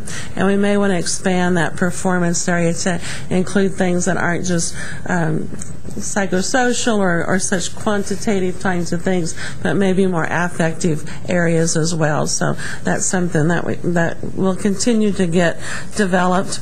We also, in our survey that we're going to do, will get feedback from the schools, faculty, and deans and directors on their perception of this definition. And so it's something truly hopefully we can have a consensus of across the state, if that's possible. We looked at some beginning areas of distinction that we think programs would be able to be recognized for, and those correlate, you can see, quite well with the different subcommittees here at the ACORN level: admissions and capacity, retention and graduation rates, curriculum, partnerships, and then a 5th one just called innovation, realizing that there's going to need to be innovation in all those prior 4 categories for a program to probably be recognized with distinction. But we thought there's some really wild and crazy and productive ideas out there that some schools may have that don't fit nicely in those first 4 categories that we would want to still recognize. Under item 4, you can see additional areas that we talked about, things like creating environments for professional development, seamless transition to practice, and promotion of the art and science of nursing. So those things might be other areas that we want to continue to fine-tune and discuss. Then the next phase would be to identify benchmarks for the areas of distinction. And we will discuss that at future meetings. And those ideas about benchmarks will come from the literature. And then best practices that all of the other subcommittees are identifying could be integrated in here. So like the graduation rate of 85 or 80 or whatever is the retention committee discusses. And we also want to get feedback from the faculty and deans and directors. So this would also be part of the survey that we're going to do. Next, we talked about the Senate Bill 138 that we are charged to really look at best practices from schools that have an 85% or higher graduation rate and an 85% or higher NCLEX pass rate. And the thought there, and Chris was very helpful with providing us some background information, and the thought is to really have some evidence-based type of data that shows how the programs really attain those levels. And the reason to want to get evidence-based data, so then hopefully that can be shared with other schools and they could replicate it. So those are the thoughts behind it. So just because a school automatically attains that kind of graduation rate and NCLEX pass rate doesn't mean they automatically become recognized, that there truly would be an application process. And this is pretty well specified in the regulations, that there would be an application process and those data would be required. So we'll look at the application and the process for that recognition program. And our 7th item there is to explore Objective 8 that you'll see further in the document. And this is the one I talked about earlier, Beth, about swapping with you. Yeah, we talked about doing it jointly or actually handing it off to you. We wanted to have a goal that kind of directs everything, and the goal we had last time was to enhance excellence in professional programs. This time we talked about narrowing that down a little bit and focusing it on things that will help decrease the nursing shortage. On the next page, you'll see our different objectives. We identified who's going to be responsible, and we're right on our time frame. So I think the only one that I would like to talk more about is if we go down to number 4 on page 2. We've already talked pretty well about the other objectives. Number 4, that objective has to do with identifying a student-friendly clinical agency designation, thinking that would help us to have better partners and more partners, as if we somehow recognize those hospitals that are doing a great job of partnering. And that puts a little bit of probably peer pressure on clinical agencies that they may want to participate more. Although I don't think this is, I think there's a lot of collaboration already, but this is just a nice way to recognize those health agencies that are doing an exceptional job. And the next one is a clearinghouse for resources for best practices. And I think it's been interesting as the different subcommittees have reported that you all have areas where you are maybe storing your best practice data, or it can be accessible. And the idea here is that we'd actually have a web page that would have links to all of your different areas. So truly a new educator, a new dean or director can go to one web page and then easily find all these other best practices. Not that they'd all be listed on that web page, but there would be links. So Elizabeth was willing to work with me on that. And 6th was to facilitate national accreditation of professional nursing programs in Texas. This is something we'll probably need a little data from the board on. So we assigned Mary Beth to that, even though she wasn't there. Nursing accreditation. Right, National Nursing Accreditation. Thank you. I'll add that in there. Absolutely. We think that a lot of the baccalaureate programs are nationally accredited, but not so as many of the community college. Do you have any idea, Jan, how many are or not? The 94 programs, probably only about less than 10 community colleges are not nationally nursing accredited. The VN program's only about 4. Are accredited, okay. We would be focusing in on the professional nursing programs, so we really weren't sure how many were not. So not too many. So that might not be as such a challenge then to help facilitate the others to, or come up with ideas that would support them if they were wanting to move forward with that. And the number 7 has to do with part of the closing the gaps. Criteria to look at increasing the national rankings of professional nursing programs in Texas, and some of the areas we thought we'd want to see more Texas schools being identified are the U.S. News rankings, the NINR, and Centers of Excellence, just to name a few. So that one we're still kind of having to percolate a little bit more on the thinking process of how we would help support that. And then the last one is the one that hopefully Beth will take on and her group. We'd be glad to jointly work on that with you. And certainly whatever you'd like. I think it's a good idea. You have lots of committee members in common, so it's not going to be... We just thought we had a lot to tackle without that one, and you already had research was your main focus. So if you're agreeable, we will move that to the research committee. I see our smiling face from one of my colleagues on this committee. Madam Chair, that's our report. Are there any questions? Do you know how many schools are in the 85 grouping? Are we talking about a lot, a few? Do we have any sense? Know. Does the board or Chris, do you know? Well, I didn't bring that information with me. I think there are 12. I shouldn't say that. I know 85% graduation rates. I think there are about 12. And does that help you with the ballpark figure? And well, and the NCLEX is almost not an issue because so many of the schools are above 85%. That's we made it slightly harder than the average, but that's not as... Most people who are at 85 are probably at 85% pass rate. Yes. That was my question. The harder hurdle is graduation. Somehow I'm thinking I counted them at one point, but I've lost it. It's somewhere between 8 and 12. Are these right? UT Arlington at 88.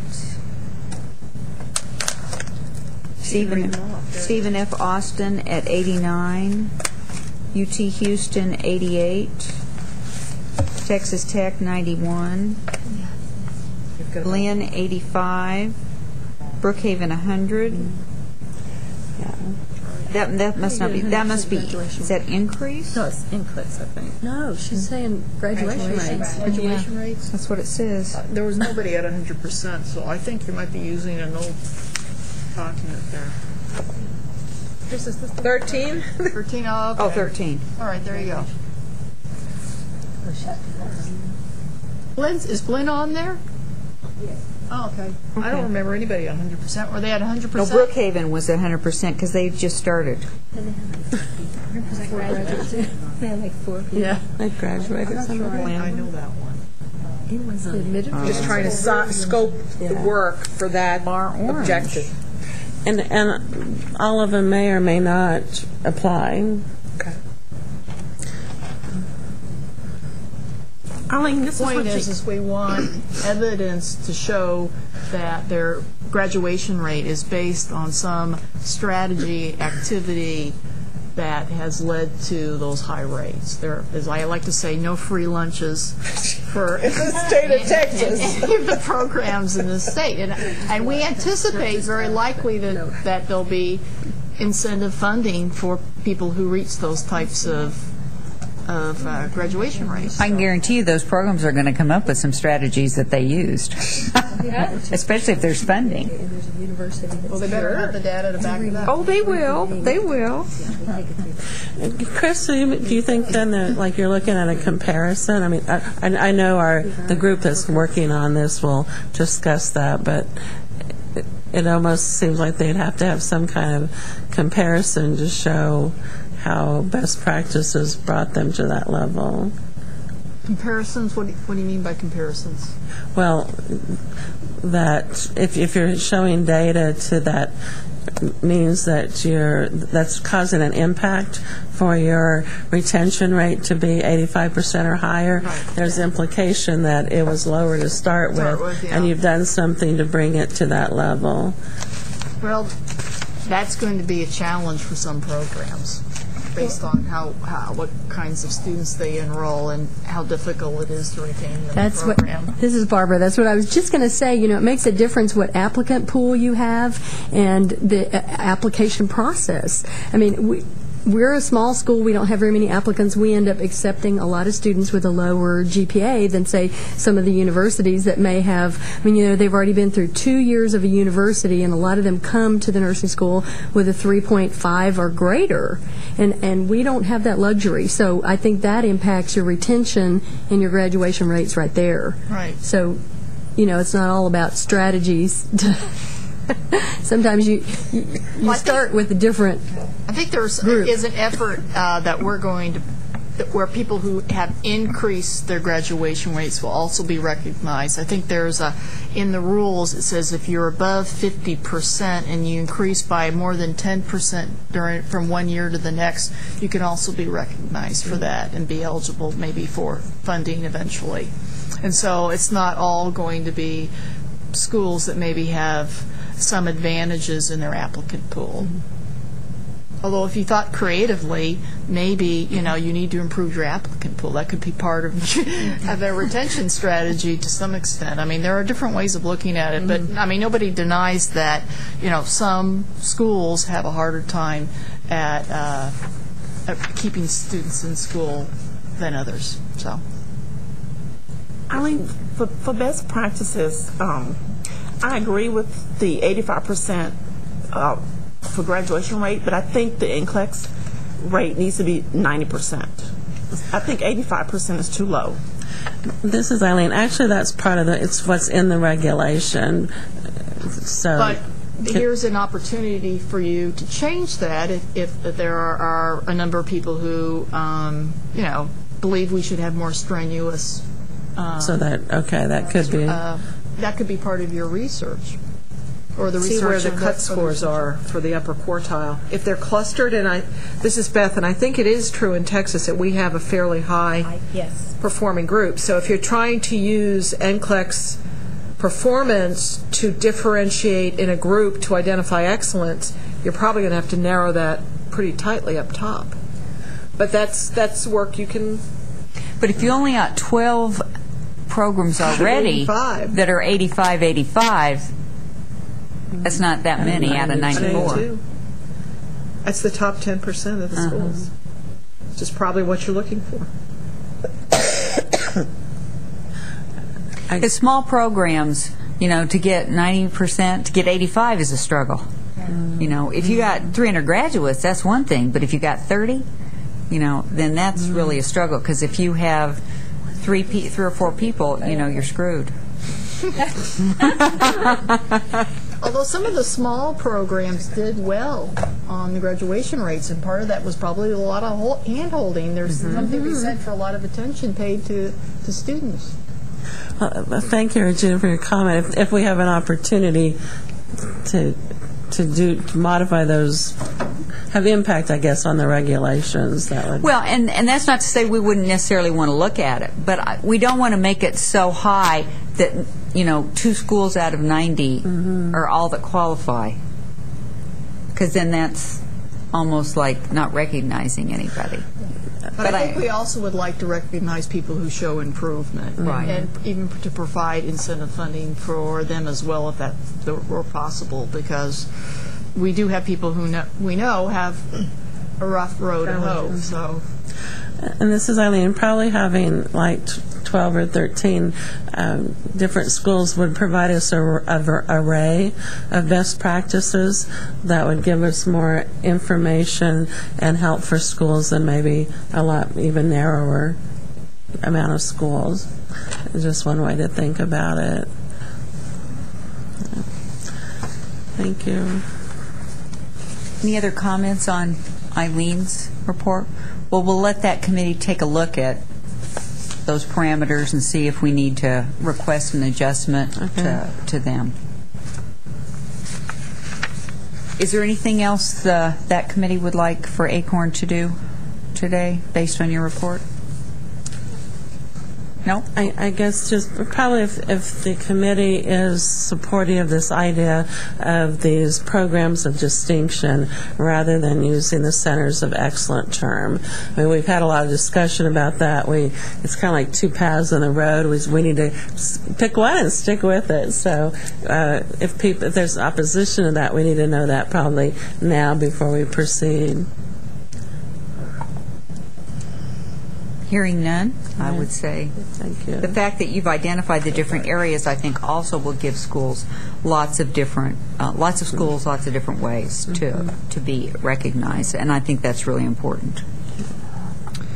Okay, that being said, Claire and Elizabeth are here, and we've heard from Alexia on a little bit about the Team Texas report, and if the two of you would like to join us at the table, then we would like to hear what you have to say on that particular report.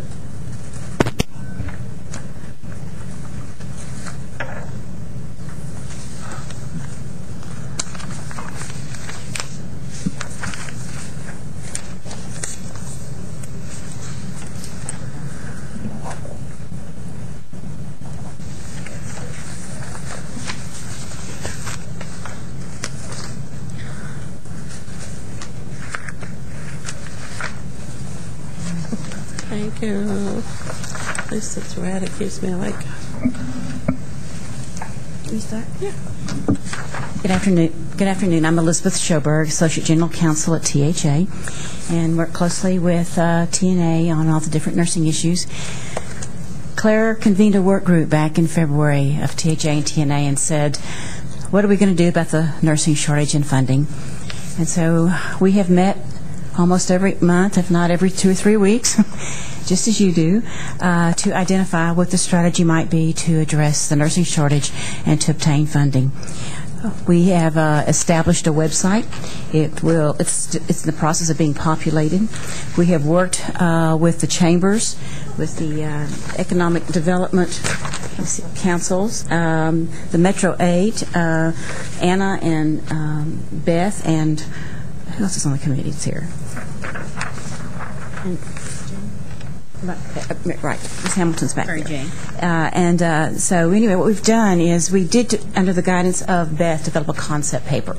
That concept paper is not available for release because it simply is the beginning to provide guidance to the government relations representatives of the universities and the different schools so that they can assist us in writing the rider.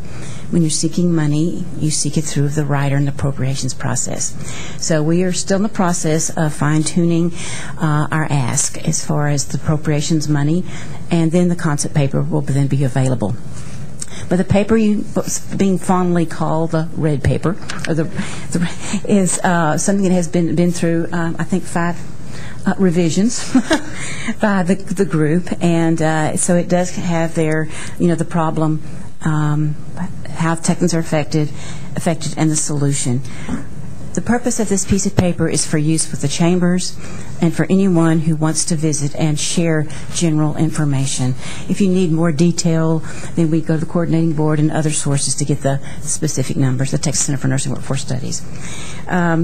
You will see under the solution that we are talking about that the legislature should provide an additional $60 million in special item funding to increase the annual production of RN graduates from 7,000 in 2007 to 13,000 in 2013, almost doubling the output. And then this level of additional funding must be sustained through the formula funding. That's the inference, to help close the supply and demand gap that's been identified by the Texas Center for Nursing Workforce Studies. To answer some of your questions related to nursing salaries, you will see that to increase in capacity and to improve efficiency, in that second bullet, state dollars should be used to create incentives for nursing schools to admit and graduate more registered nursing students within a reasonable time. Now, reading between the lines, those that will be receiving funding can use the money to increase faculty salaries, retention counselors, and others. I think the one big issue that's been brought to the table that we have had in the past, but has been really stressed by our chambers, the Texas Association of Business, is there must be accountability. So that there will be some type of accountability that everybody will know up front before they even have funding or seek funding, that they must be accountable to. I'll let Claire add some more to that, and also let Beth and Anna share any comments they have. Well, I was just, as I was listening to all your committee reports, I wish we could have had all those pieces of information completed before we entered this process. Unfortunately, it's not in the progression that it needs to be. So every one of the issues y'all discussed, we've already had to discuss and kind of move on. So maybe next in 2011, all the answers will have arrived, and something else can happen. I would say that the chambers have been excellent. The Texas Association of Businesses, Ron Luke, who's been assigned to be our economist during the process, all of those, I think, have given us different and new perspectives. And when Elizabeth talks about the accountability, I think they've looked hard at graduation rates, let me tell you. Woo, have they looked hard at them. And they are significant to them in terms of what schools need to make up the growth factors that we're now in, because they don't see overall capability of all the schools. They don't think they're able to do that, but they do see some that seem to be at this point ready to grow that fast. So I think you will see intertwined that kind of concept throughout. I think that Ron Luke would also be quick to agree with you on looking at admission criteria. He thinks there's something funky in there that relates to the graduation rates, and he really believes it needs double exploring, and has brought that back to the committee as a whole a couple of times. So, we're looking at vast sums of money in a really depressed time for the Texas legislature. So it's good, I think, that the money is clearly prioritized as we go forth. And I'll be happy to answer any questions. Like Elizabeth said, they negotiated through yesterday. So I was in Dallas, so I wasn't even here for the final outcome of that one. But which is not the final Which meeting. is not final anything. So. We spent 3 hours yesterday. So I'll be happy to answer any questions. Or Beth, do you want to add to that? No. I think that, again, it is the one comment I'll make, and you picked up on it, is you've heard recommendations that came from the Texas Higher Education Coordinating Board, from Team Texas, these notions that are put out here, and there are wonderfully strong strands through all of them. And that's important because I think we all felt that the message needs to be consistent. So if there are questions, we certainly can answer them, but we haven't gotten to the end of the negotiations as to exactly what beyond. It's a big ask, $60 million, that it is, there's accountability included, that there are schools that need upfront money in order to grow, and some need to have that if we're going to hit this timeline. I think I've heard some groups express concern that the right hand doesn't know what the left hand is doing. And I think that as you look at this table, as far as the coalition, you've got Beth and Anna and Mary Jane, and me and Claire.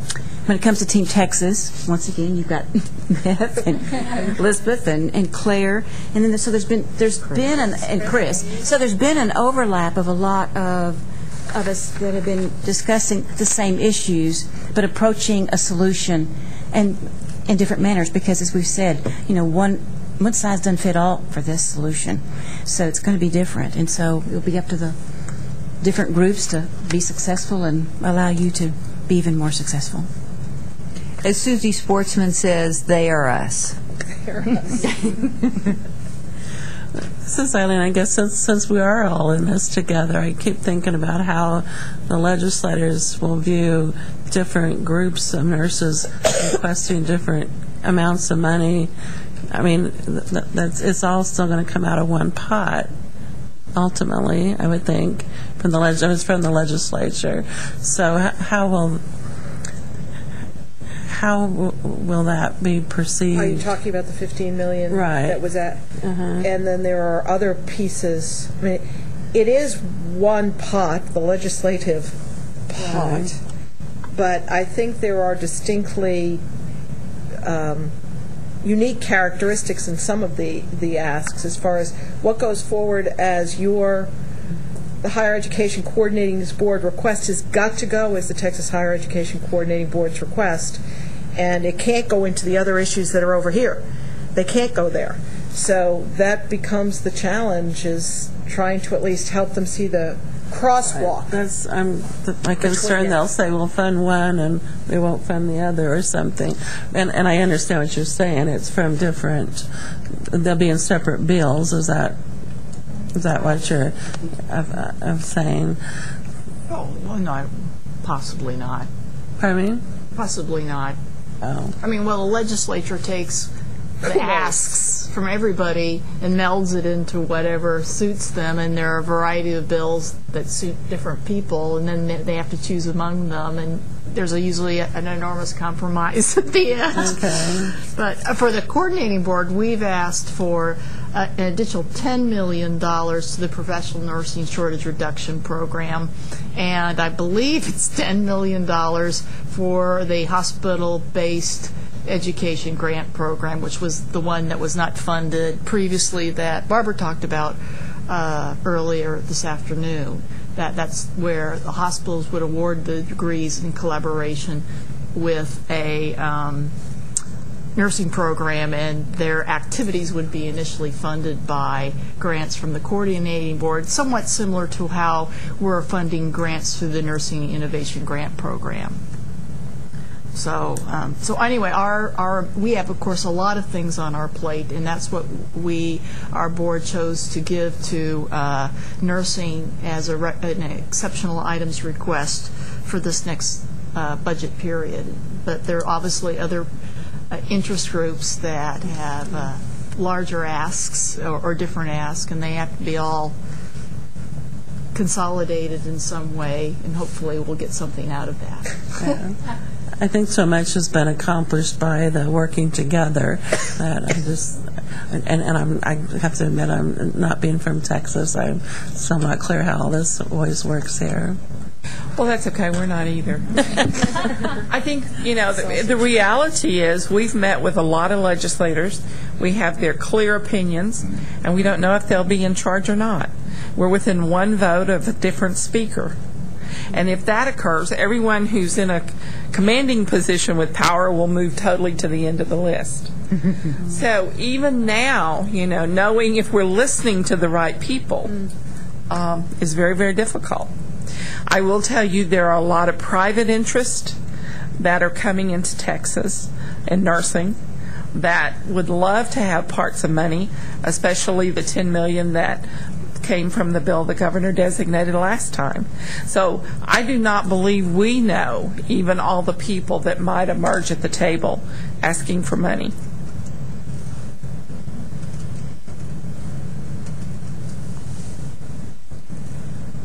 The only upside of different groups asking for different pots of money may be that if they add them all together, then the chance that we're going to get more money in the big compromise may be increased, because 10% of $100 million is different than 10% of $15 million.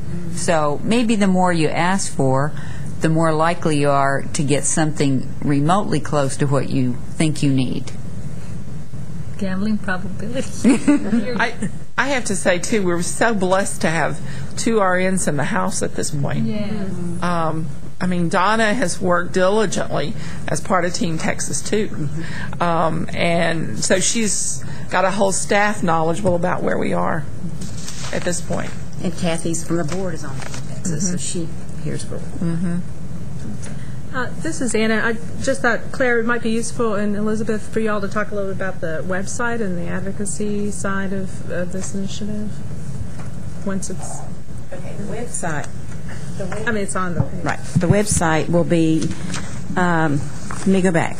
The website is housed at THA's website. However, there'll be no sign at all that's connected to THA, except that THA will be listed as one of the members of the coalition. So that's the only way we're involved. But we anticipate putting on descriptions of workforce shortage facts and figures, a description of what we're doing for the a shortage, specific calls to actions for the Chambers of Commerce, and information for them. Also, whenever there's people have any questions, there'll be a mechanism for individuals to be directed to contact their legislators through a voter voice, which is a process we have. We'll have letters that they can send to support different pieces of legislation. So we are in the process of doing that. So if you go to the website now, it'll be one of those, under construction. So we're working on that and hope to have it out in a couple of weeks.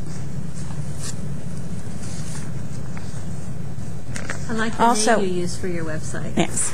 Also, what we have done as a coalition, much like if any of you remember the CHIP coalition, is that we are asking people who really want to be part of the coalition to sign a document. So if you turn on the back of the page, we will continue to list all of those who are signing the document that we can continue to use their name to support this process. So right now, hospitals and schools are signing the form. So if any of you are interested, I guess y'all have a general email list or something that we could share that with you, because it's now ready. We sent it out to all of the different hospital lobbyists at our meeting. It was was that yesterday? Yesterday. And so we now have hospitals that are coming back in and are signing to have their name added. And the more we have back here, the better it will look when you take this one pager to a staffer and all of a sudden they say, oh my gosh, my school's here, my hospitals are here, so it'll be something like that that'll be important. This is Eileen. I just would clarify the deans and directors. Do you want the official organization name, or did you have it identified that way to make it obvious it's about deans and directors? The official name is Texas Association of Deans and Directors of Professional Nursing Programs. Okay, then we need to change it. Yeah. Okay. So, did you get that? No, I did not get that. Okay. Do you want to write that down? Would you write it down? 'Cause that's not. So we'll get it right? We'll get it right, correct. I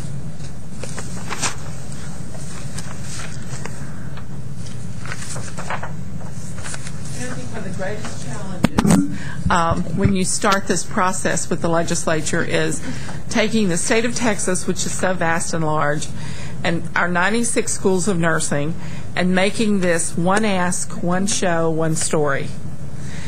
Everybody wants to hang on to their unique pieces while we're trying to homogenize them.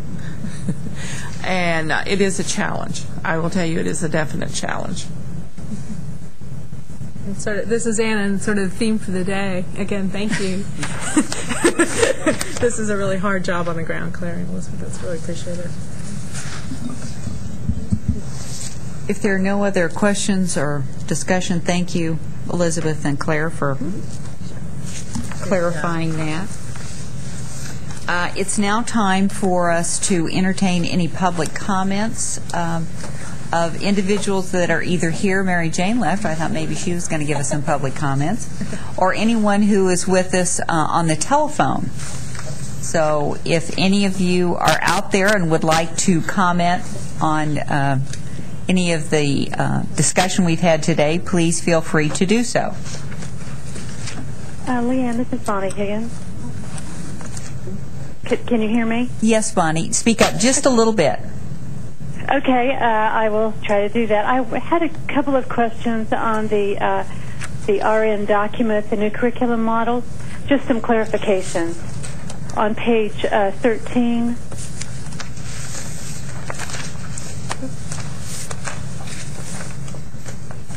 Yes? Okay, on number 2, and I think Eileen might have been talking a little bit about this earlier, but it was very difficult for me to hear. Whenever it talks about that be completed by students in no more than 4 semesters, and talking about 16 weeks, well, how are the BS and the AD both included in this? I think the nursing component of both the BS and the AD programs are generally 4 semesters. But isn't community health considered a nursing program, a nursing course? That could be, all AD programs don't have that, but I'm just wondering if this is a real bind for BS programs. I know this fits for AD without any problem. I think most of the bachelor's programs are completed within 4 semesters.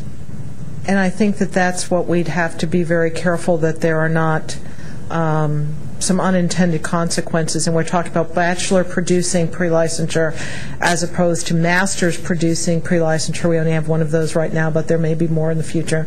So the devil would be in making sure that we what's the word I want here? Clearly articulate which groups we're talking about. But most of the baccalaureate programs consider their nursing courses being given in 4 semesters, though some schools spread them across 4 years. So we'd have to make sure how that fits. I think we're trying to develop a model that would suit the majority of programs where we instruct the majority of students. There are going to be variations on that, and no one's going to restrict that, because obviously we find that, for example, accelerated programs are very effective both in producing graduates quickly and doing it in greater graduation rates. So I think when we're talking about a new curriculum model, we're talking about the common denominator here, and that's not going to restrict people from being more creative at certain points, but you have to recognize that the majority of programs in the state run on a 2-year cycle. Okay, so research and leadership in nursing, those are not part of that curriculum you're talking about. Yeah, they are, because they're completed in the 2 years of the baccalaureate program. Are they not? Yes. Yes. Okay. If baccalaureate people aren't worried, I'm not worried. Okay, number 9 is my next question. Propose a faculty to student ratio for clinical courses consistent with projected enrollment increases. What does this mean? It means that we may be looking at clinical models that maximize the use of faculty, and an example of that might be using more clinical simulation and fewer patient-to-patient interactions that require that 1-to-10 ratio. I don't think we are advocating, if you're worried about this, of having a different ratio for patient-to-patient interactions. What we may be doing is, through simulation, having less time with the patient, and therefore we can move through a larger number of students based on a different model of clinical instruction. Okay. And I know the BON had some models and with the BS and the masters over them and things like that. I just want to make sure that one clinical instructor wasn't going to have more students in that patient-to-patient interaction, but you're not saying that. No, we're not saying that. And there's no way that could be interpreted that way by the legislative body if they read that? It could be, but that's not our intention. Again, patient-to-patient interactions, it seems that most people agree it's 1-to-10. But again, there are models being applied in Oregon, one of our favorite models, where they've been able to expand their clinical groups based on a creative way of teaching clinical instruction. Yeah, okay. And that's, I have no question with that then. Okay, that does it for me. Thank you for hanging in there with us, Bonnie. Yes, I feel like I do deserve an award. You do. You do. Distinction. A distinction. Yes, that's right. Claire? I just wanted to ask Chris, is this the actual copy going to the legislature? Yes. Yeah. And do you know when they'll receive it? They received it Monday.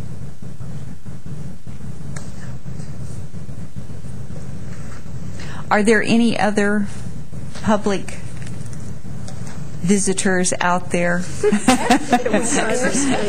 cyberspace that would like to speak to us? Any other survivors? You do get an award, Bonnie, because evidently everybody else gave up on us. Thank you. Our next item on the agenda is future meeting dates. Are we going to meet in January after Christmas is come and gone? Do we want to meet, not certainly before that, in February? Do we want to meet at the conference in Lubbock in April?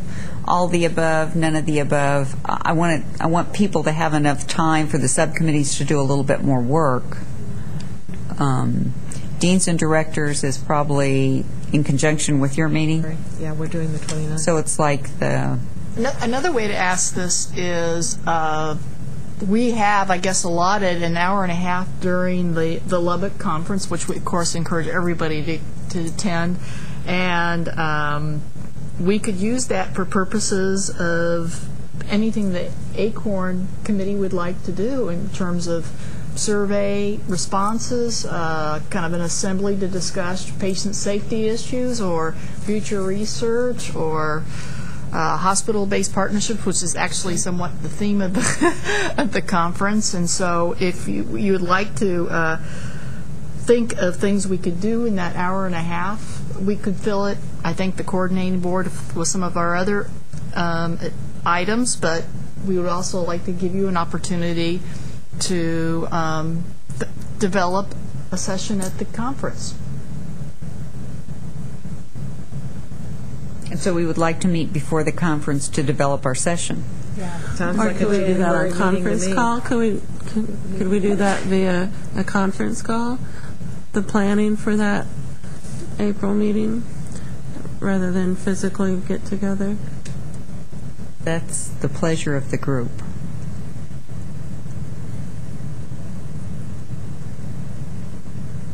How much time is it likely to take?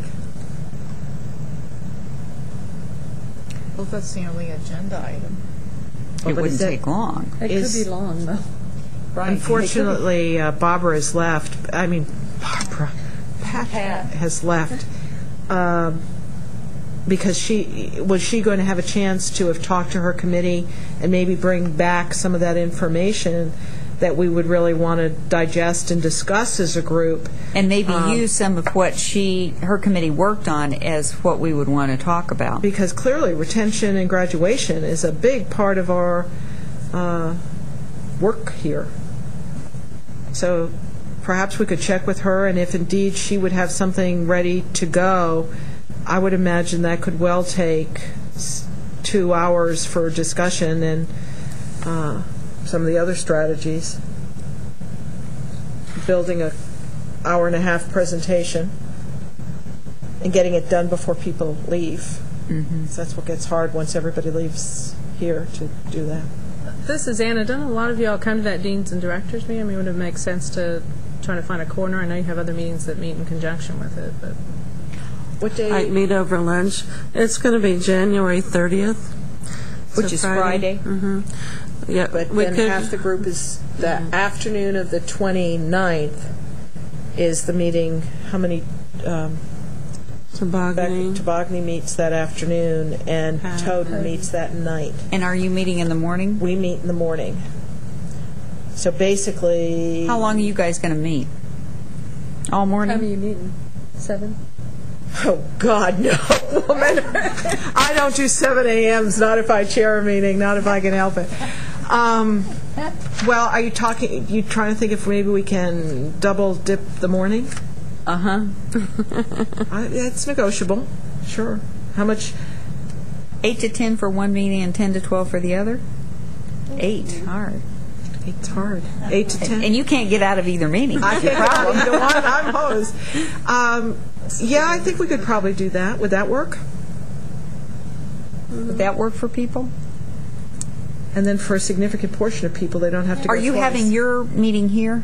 That's what the last time actually we were physically here. Yes, Chris hosted. we're a little bit too big when we invite the public to fit, and TNA was kind enough to offer, and we were avoiding the costs associated with having a room at the conference. So if we do it here, could you get us that morning? And Chris, if it doesn't work for you, my space might be available as well. Okay. We could have something 8 to 12 here. You might want to check with Janet Hamilton, though, and she's the president of Deans and Directors now, because when we signed the contract for use of the hotel, if there's not, if Toboggan or Toden doesn't need one of the rooms in the morning, that it could be available. And we may have been conflicting, but when we checked for the last meeting, there was a cost, and seeing as we don't have any funds for this, but who's the... Janet Hamilton. Do you want to make a check? I'll check with Janet and see, and then I'll get back with you, and we'll send something out to the committee. Are you talking about the morning of the 29th? Yes. Oh, okay. The 29th. 29th. Which would be the day before. Right. Does that sound reasonable to everyone? Okay.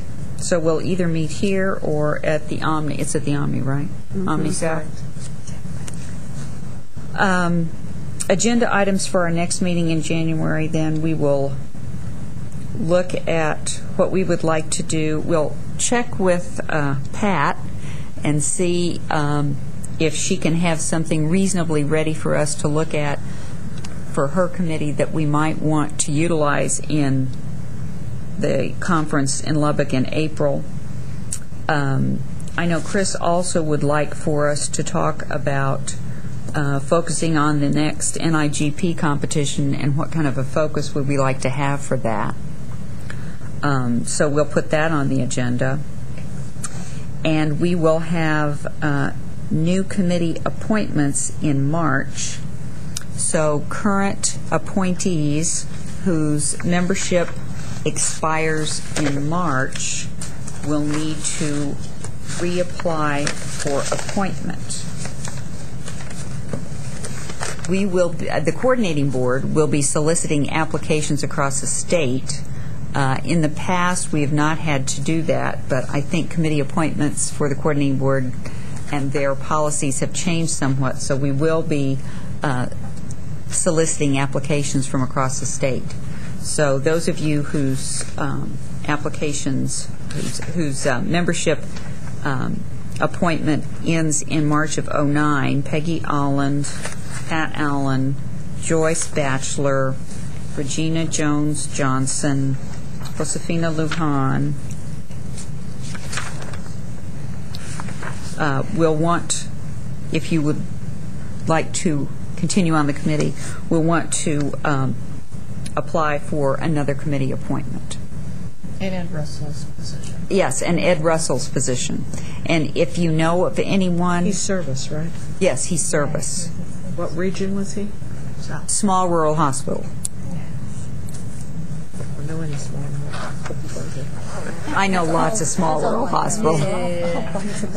Yeah. Yeah, because we really do need some small rural hospital.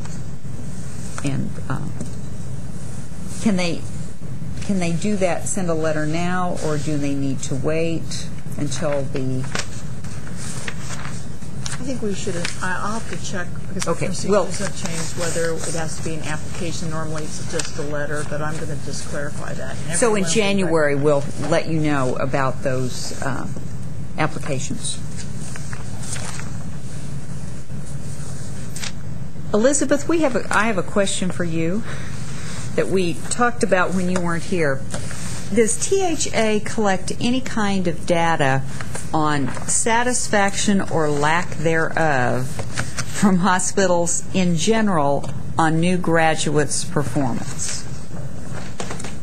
Would that be possible or helpful?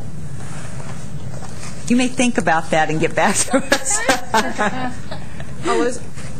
Elizabeth, the new report that came out this year from the advisory board that did the national study on what schools perceived they were delivering and what employer hospitals believed they received showed a disconnect. And the question is, though they describe regional variations, there being none, interestingly enough, is there something we could do in Texas to replicate that? So if you would look at the advisory boards, it's bridging the preparation practice gap.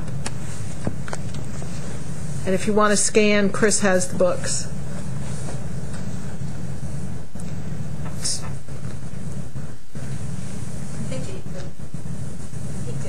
If that contains questions, it could easily be put on a Zoom range survey. We're getting great results from our hospitals. We had it, it's on the email and the website, and they just zoom. So if the questions are in that document, then we make some comparison of data also.